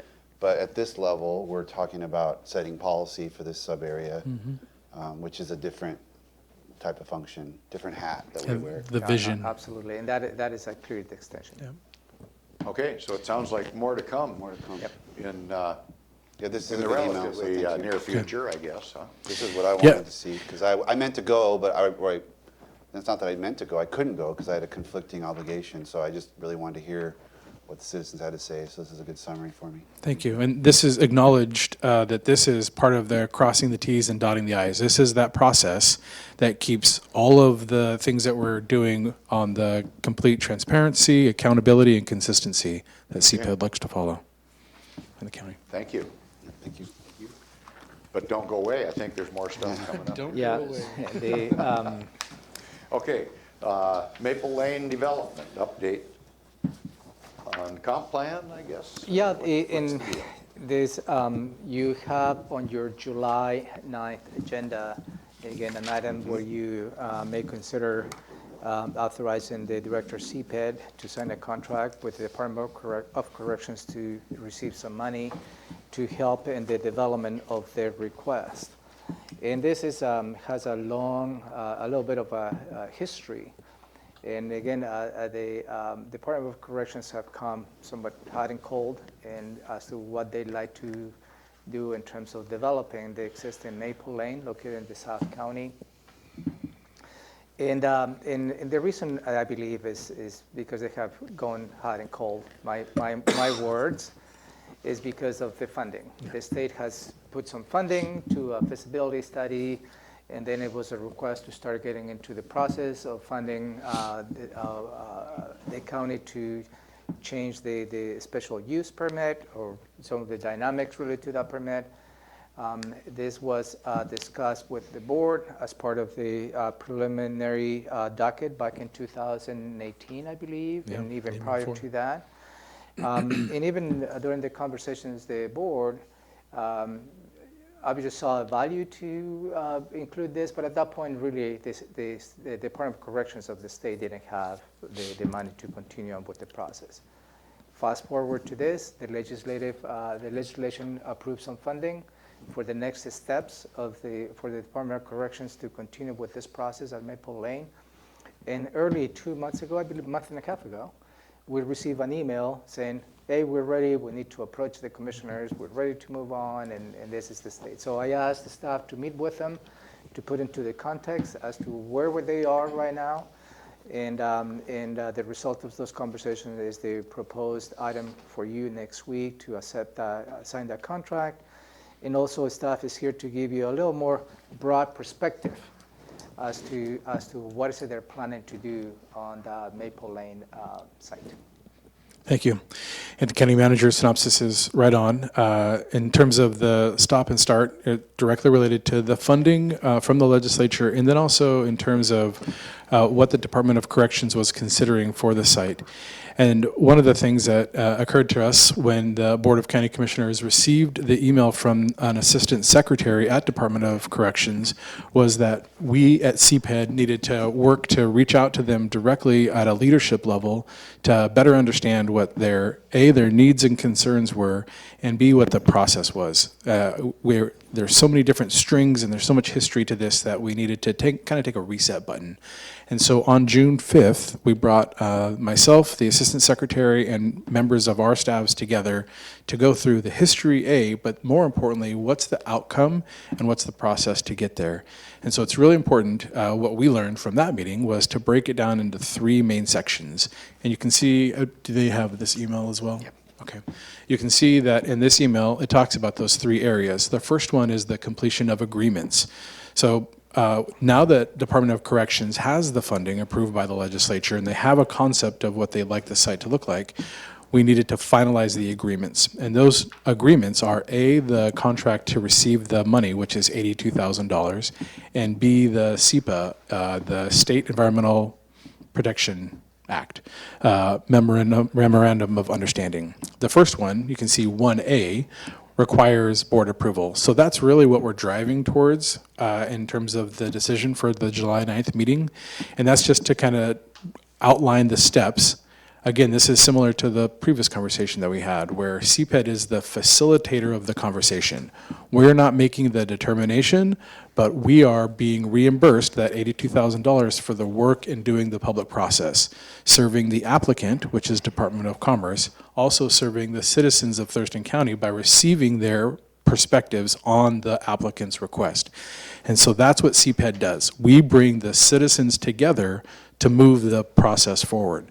Department of Commerce needs to, we and the Department of Commerce, Thurston County, need to have the funding agreement signed to begin that process in earnest. And then the second piece, the SEPA MOU, does not require BoCC approval, but that's part of the funding agreement. So that's one. That's the very first step, is to have those agreements in place. The second piece is the vision, is the discussion about the development code and the zoning, what can be done in the PID, the Planned Industrial Development, correct? District, thank you. And it's not changing that zoning, but it's allowing a different use within that zoning. And so the first section, you can see in that note, is the development code update and clarifications. And that's the $82,000 reimbursement process that they're purchasing for CPED to be that facilitator. Then, at the last stage, the third bullet point is the site-specific permitting process to include the special use permit. And that third piece goes over to our current planning group under Brett Burris, the manager over there. Once we have a full understanding of the different uses that Department of Corrections would like to do with the site, and we have a vision of the clarified development code, then we can issue the special use permit, potentially, if it meets all of the code and ordinances that apply to that area already. So it's broken into three pieces, and it's going to be a bit of a long process for Department of Corrections. They're aware of the timeline, but from our perspective, since this has been stop and start so many times, we put the item for the agreement on the contract to be approved by the board on July 9th because we didn't want to be a part of slowing this process down in any way. We believe that the Department of Corrections and Thurston County now have aligned in what they want to do and what we understand they want to do. And so we're prepared to begin the public process as quickly as possible in service to the applicant. Can you take this up a level? Like, what is there now, and what are they trying to do? It's a juvenile correctional facility or something, and they want to expand it, or what's going on here? It's funny you frame it as take it up a level because that actually moves us a little more specific. That's kind of where we got stuck in the first place, was they weren't, when we talked about the funding from the legislature and what they quote unquote wanted to do, they wanted to do multiple different things. And so those things have changed over time. What we can give you is a baseline of what's allowed now. But I think what's important is to reserve going too much into what they want to do going forward, because we're still unsure if those things are going to change, as it were. So I'll hand the mic over to Shannon Shula, who is our lead staff on this topic, to provide a baseline of what's currently allowed in the PID in that area. Hi, good morning, Shannon Shula. So the purpose of the contract is to look at the types of special uses permitted within a planned industrial district. Currently, the use that is allowed there is jails and juvenile detention facilities. The amendment to the code would be to allow prisons and pre-release facilities as a special use within that district. That is the request. And so the different type.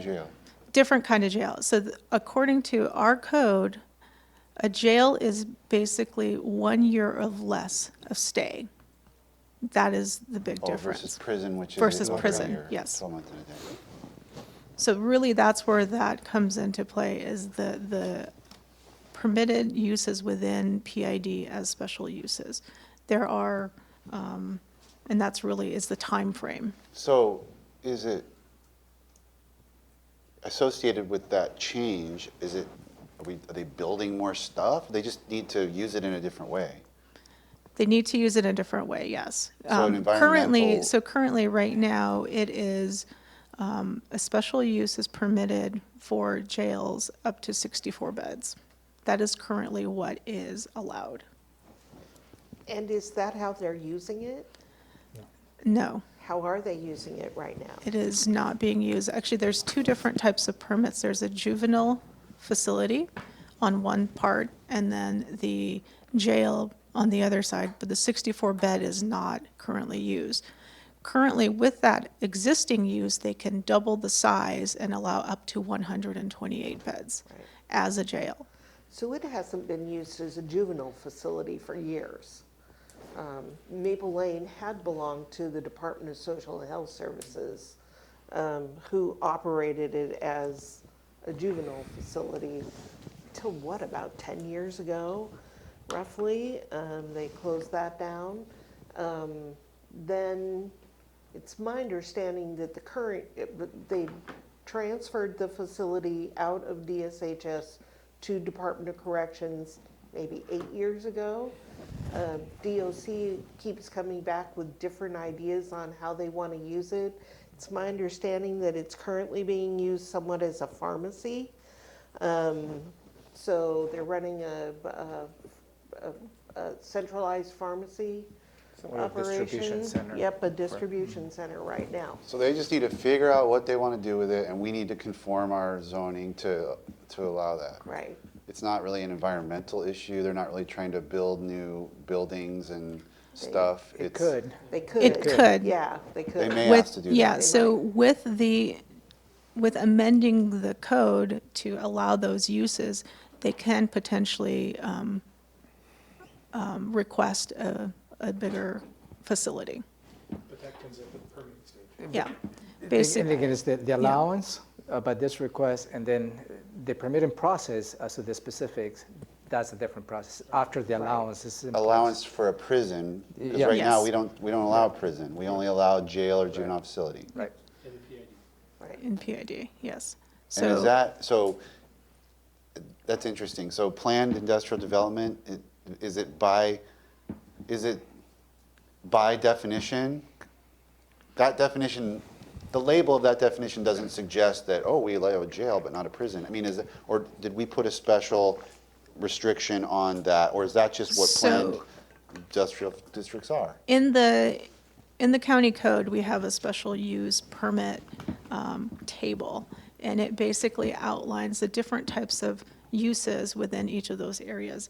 Currently, prisons are allowed in different rural zonings of like R1 to 20, 1 to 10, 1 to 5, and LTF. So there are zones where those are permitted, but within PID, only jails and juvenile detention facilities are You may permitted. want to spell out those acronyms just for the So, public to understand. rural please. 1 to 20, so much more low-density residential areas in the county, prisons are currently allowed as a special use permit.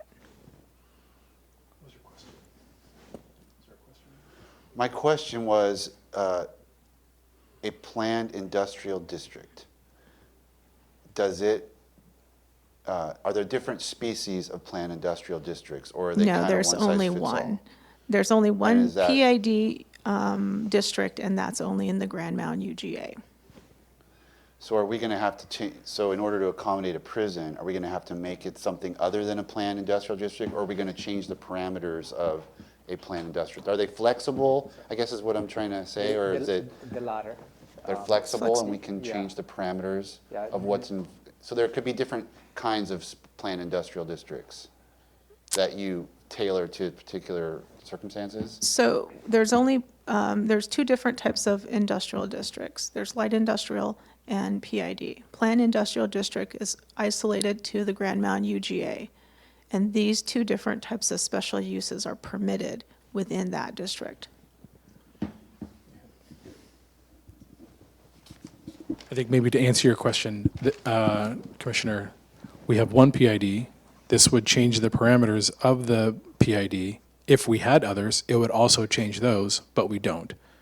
So there is no We can redefine it because we're hypothetical. dealing with one instance. And if we were dealing with multiple instances, and this happens on occasion when we're looking at the parameters of different zones, it affects all of those zoning.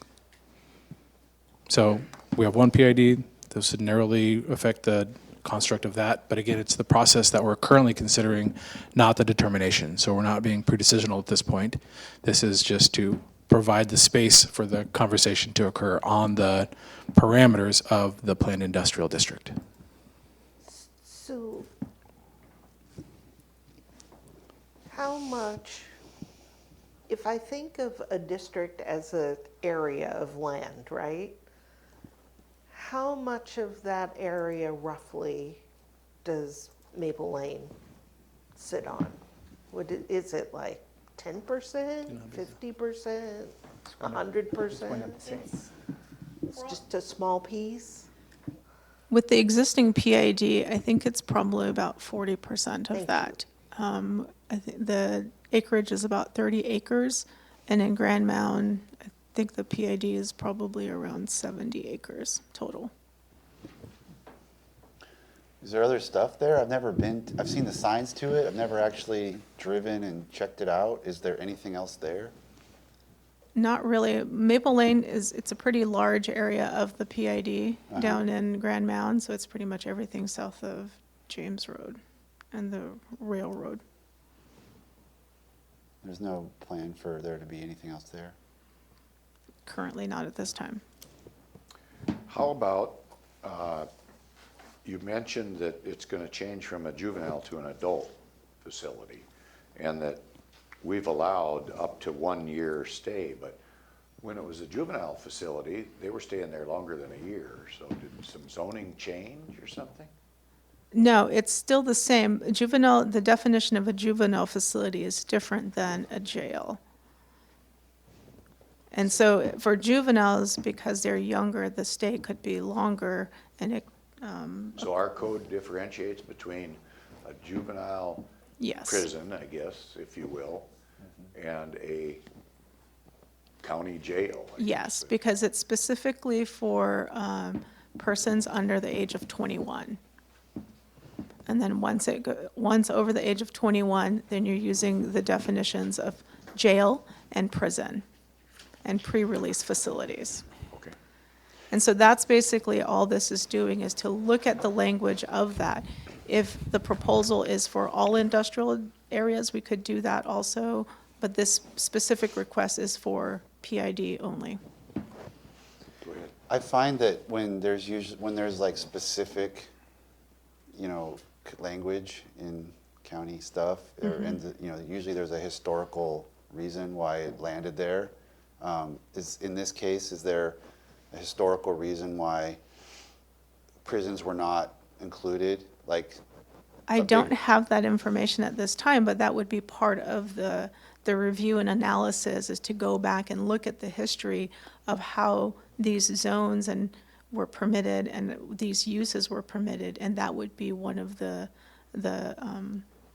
things that would come forward with the board as to like what were the decisions and how were these definitions made. And that's what really this request is, to look at that language and to see how those definitions and those permitted uses were allowed within this district at that time. Are you going to follow up on that? Because I've got another question. Well, I think this is just kind of a good object lesson. This is the work before the work. And so we're asking to do the work. And that's what the approval of the contract is for 82,000, is to get really into those detailed questions that the board is asking. We are interested to learn those also, and so is Department of Commerce. And so the request, very narrowly, is that the board approves the $82,000 contract so we can answer the questions that the board is asking. As these discussions go forward, I would like, and obviously can't do it just on what I would like, so the board would have to concur.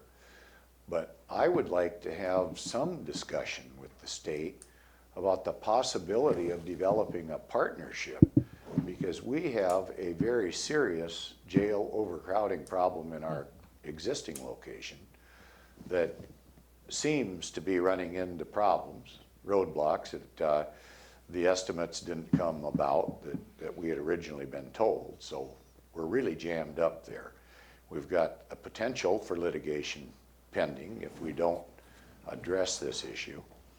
And I don't know that we can or can't partner, but I can tell you the public loves to see efficiency issues brought to the table whenever we're trying to come up with solutions to anything. So as we move forward, and we could have a further discussion on this as the board, but I would certainly like to see it at least looked into. Is there some possibility that we could partner with the state in moving this program forward and give us some bed space of those individuals maybe that have been sentenced already in the court system, have a certain period of time to do, which is going to be under a year. Now, I know that's contrary to maybe what they're eventually going to do down there. Just something to think about. And I'd like to have that be an agenda item at some point, somewhere down the road, so this board can see if that isn't at least something worth looking at. Go ahead. All good points, Commissioner. The only thing that I'm going to want to caution the commissioners is if you consider to accept this contract, which Maple, the Department of Corrections will fund the process, at this point, you're not committing to an outcome. Yes, that's right. And because that your legislative process has to be transparent enough. When you get to the point of making a decision on the allowance, that's one thing. If the board votes on that allowance legislatively, then the next step will be perhaps on a potential partnership when it gets to the level of detail of a permit. So at this point, with all due respect, I think it's extremely premature to engage the Department of Corrections on a potential partnership before you get to the point of making a legislative decision. I don't disagree with anything you've said. All I want to do is, for the public's benefit, I want to plant a seed about let's look into efficiencies for the taxpayers. That's where I'm at. And that's all I'm asking at this point. And I think this board will have a future discussion farther down the road on the potential of this may or may not be feasible. But I just hate to move forward in anything we do. You know, we've had this problem with the gopher issue, for an example, where we cannot partner with other jurisdictions, either federal or state, on acquiring mitigation property. Well, those are the kind of things that the public doesn't understand that. How come we have restrictions and we both might be going different directions, wasting money? And the public never appreciates that. So just that is one issue. I just want to plant a seed. The other issue is about, I don't know, several months ago, I think it was now, did we lock up the comp plan adjustment as far as we can or can't add things to it until after 2020? What was that all about? I remember there was some issue, a group brought something forward. Now, they were never on the comp plan, I'm sure, so that was all brand new. Is the state still on the comp plan and we just get to bump it ahead a little bit because they're coming in with some money, some economic development, and we're going to make a choice on doing that? Or do we need to revisit what we said we couldn't do 2 months ago? Just a question. It's two tracks in here, is the development code docket, which that's probably what you'll be looking at this, versus the comp plan amendment. Okay. And I think I believe the example that you're using is the comp plan amendment. And the comp plan amendment, that has been approved by the board for the 2 years. And you will be considering approving the new scope of work of the comp plan amendment in the spring of 2020. Where at that point, you will consider any citizens' initiatives they might be received by November of 2019. So two different tracks. Okay, Is the and comp plan- this one has been kind of is on hold? in the development. And it's already code been docket. there, but it's on Yeah. hold now, Yeah, kind of? it's in the development code docket versus the comp plan amendment docket. I remember seeing it and voting on it. Okay. I think we agreed to keep it It's on already- there Yeah, it's already in the docket. for this possibility. So I guess at this point, I mean, we're just kind of, this is information that you're passing. No, what I do ask the board is whether you'd like to keep this item on your agenda next Tuesday to authorize the director to get into a new local agreement with the Department of Corrections to accept $82,875 to continue with the process. I guess my question is just I'm a little confused about the decision point. I mean, what would be the circumstances under which we would not approve this? Like, You have the prerogative. we just say, we're not interested in letting them put a prison here. Because We're you're not interested not in taking this changing, money in to let changing this the study land go use. forward. I mean, That's what it would have to require for me to, okay. But if we're interested in letting them pursue this potential change, then we would go ahead and say, yes, we'll accept this money and get this work moving forward. To reimburse for the and process. that's really is you allowing the legislative process to continue. Okay. And maybe one wrinkle in all this could be, okay, we're going to accept some money to look into doing something.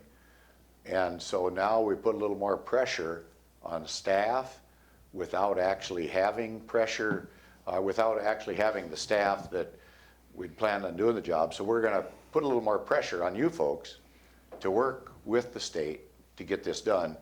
And again, we just might not have quite adequate staffing. We might slow down the whole process, if you will. That's a good question. I think what you're asking is, even if with additional money, do we have capacity Yeah, to that's- process that's this? And kind of that's what I'm looking at. and that is a fair question. Yeah. So if we accept the do. money, I guess, is the next step the potential of coming up with an FTE possibly with maybe expertise in the area or something that, would that be beneficial somewhere down the road so we don't overload staff?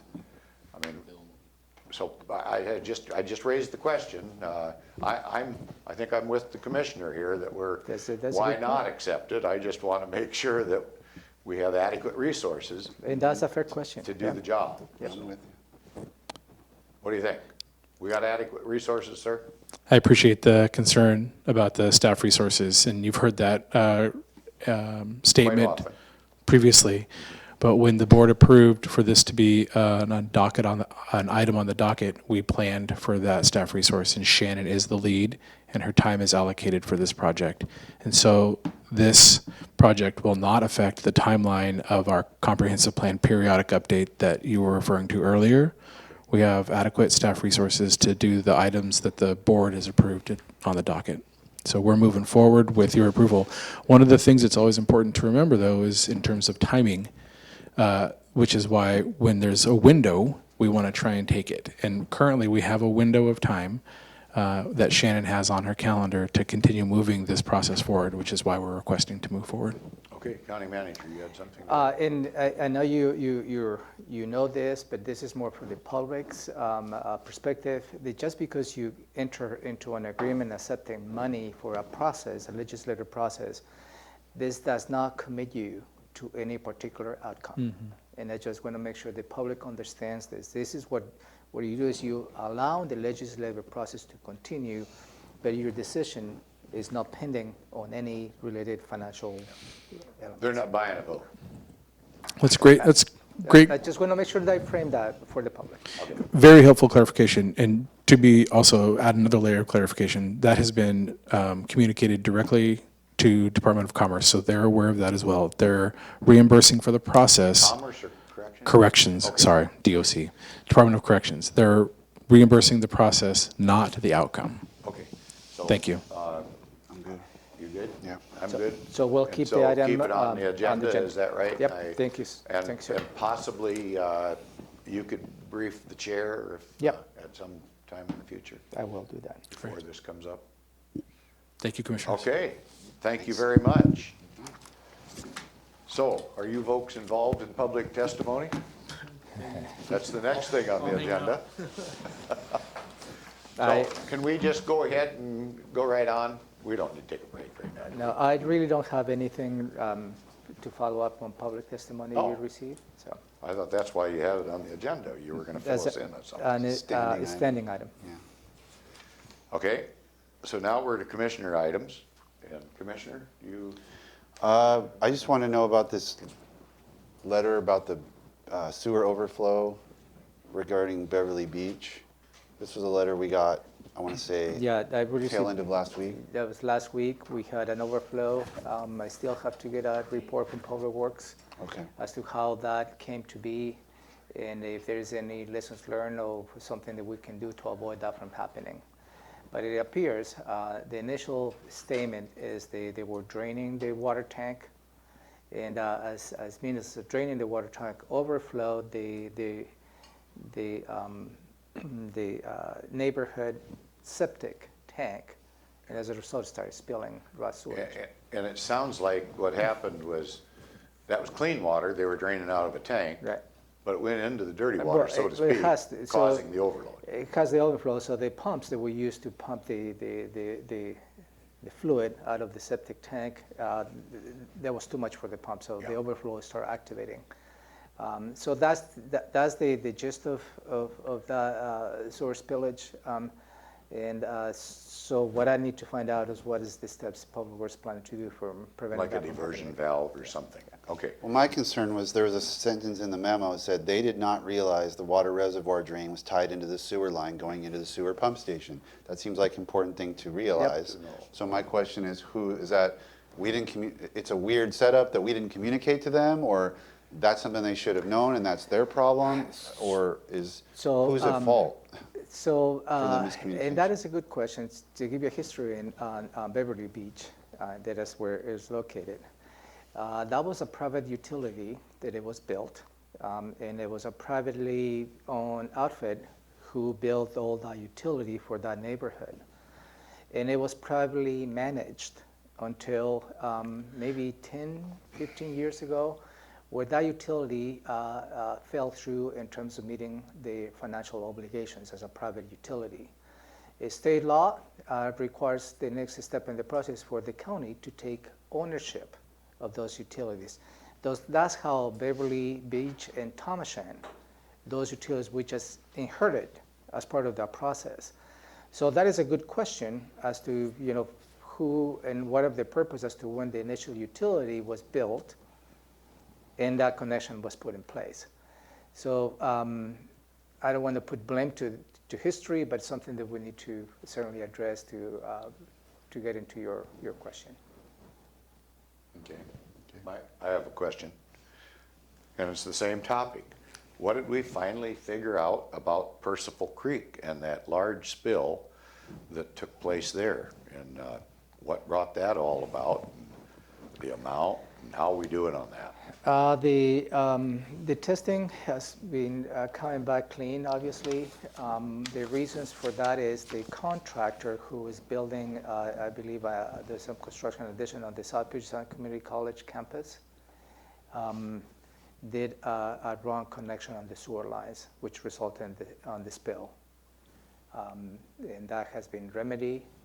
There was not really any failure. It was just a misstep by the contractor, as I understand it. Obviously, the City of Olympia is the one who governs the permitting process. The City of Tumwater, I believe, I'm sorry.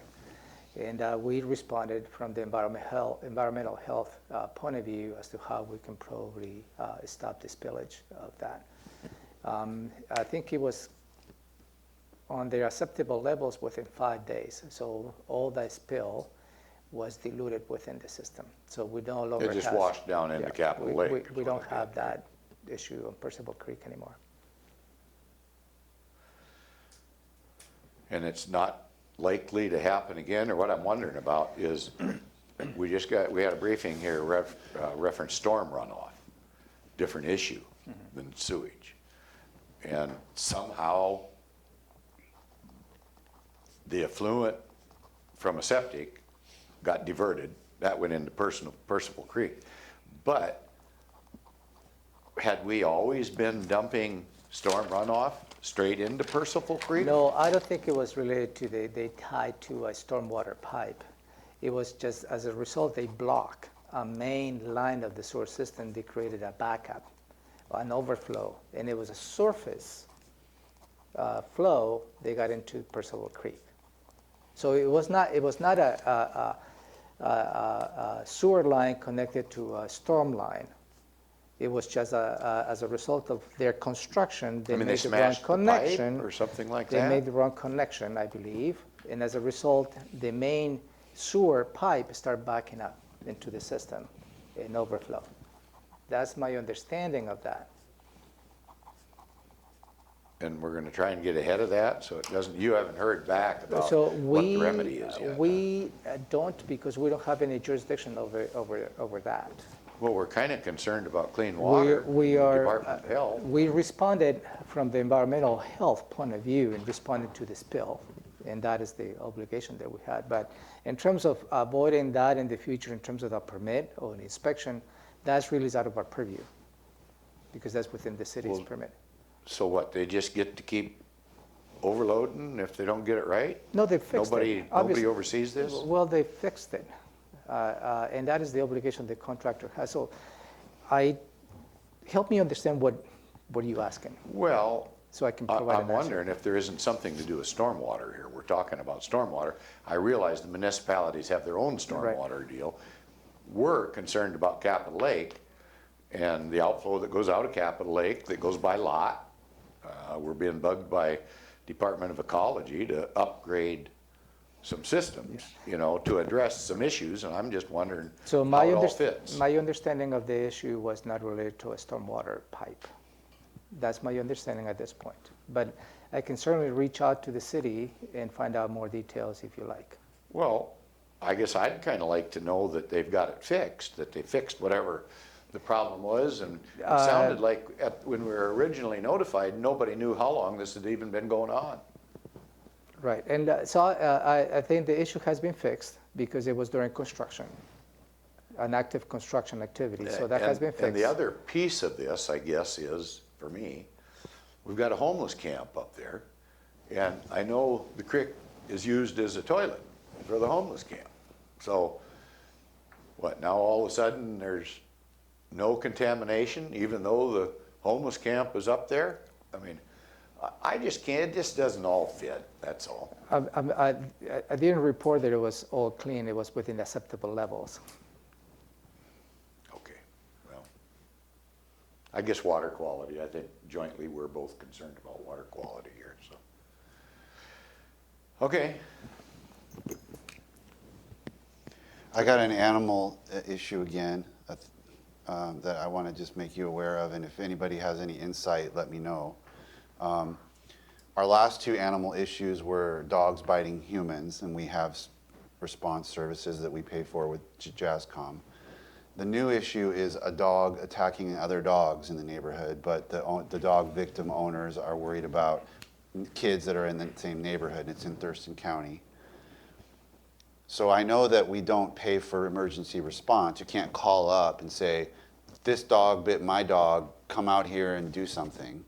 But what I'm wondering about, and I sent an email at the break to, but maybe you guys know, is whether or not our limitation of services, can a citizen go to JASCOM, not asking for a response or a report or whatever, but go file for a potentially dangerous dog designation? Because the definition of a potentially dangerous dog includes dog biting another domestic animal. So clearly, in this case, a potentially dangerous dog designation is warranted, but the citizen called JASCOM and they told him to call us. So I'm wondering, is that something that they won't do? They won't even do because we don't pay our full share of the assessment. Will they not even do a potentially dangerous dog assessment designation if the victim of that dog is another dog? And then, therefore, it would come to the county commission. That's a new nuisance to their response. Well, I don't know if that's true. I'm trying to clarify. Yeah, I believe is about the response and the level of services of the response. Perhaps we don't have the same level of service because of the contribution that we have over the years. But I believe the responsibility of classifying an animal, a potential dangerous dog, is within the purview of JASCOM. Okay. All right, well, then I'll make sure they justify how it is. I am not sure because any citizens can file a report and ask them to investigate those issues. So I don't know why we should be getting involved. And you and I had that conversation, and I believe relies on the JASCOM purview to determine potential dangerous dogs leading to. Well, they've done that for the two dog-to-human issues that we've had, but this is a new nuance because now it's dog-to-dog, and I know there is some dog-to-dog exclusion in our services that we pay for, and I just didn't realize that it would have gone as far as a designation issue. That is news, at least news to me at this point. So it's been confusing for me over the years what JASCOM will and won't do for the county. And whenever it comes to something they won't do, they have pinned it on the fact that we're not paying our fair share. What I would suggest, JASCOM used to come every year and give an annual report to the board. I haven't seen that in at least 4 years. Perhaps it's time to get JASCOM to invite JASCOM to come and do an annual report and have some clarity about what they do and won't do for the county. And basically get a report on what we do invest in JASCOM. What do we get for our money? Right, exactly.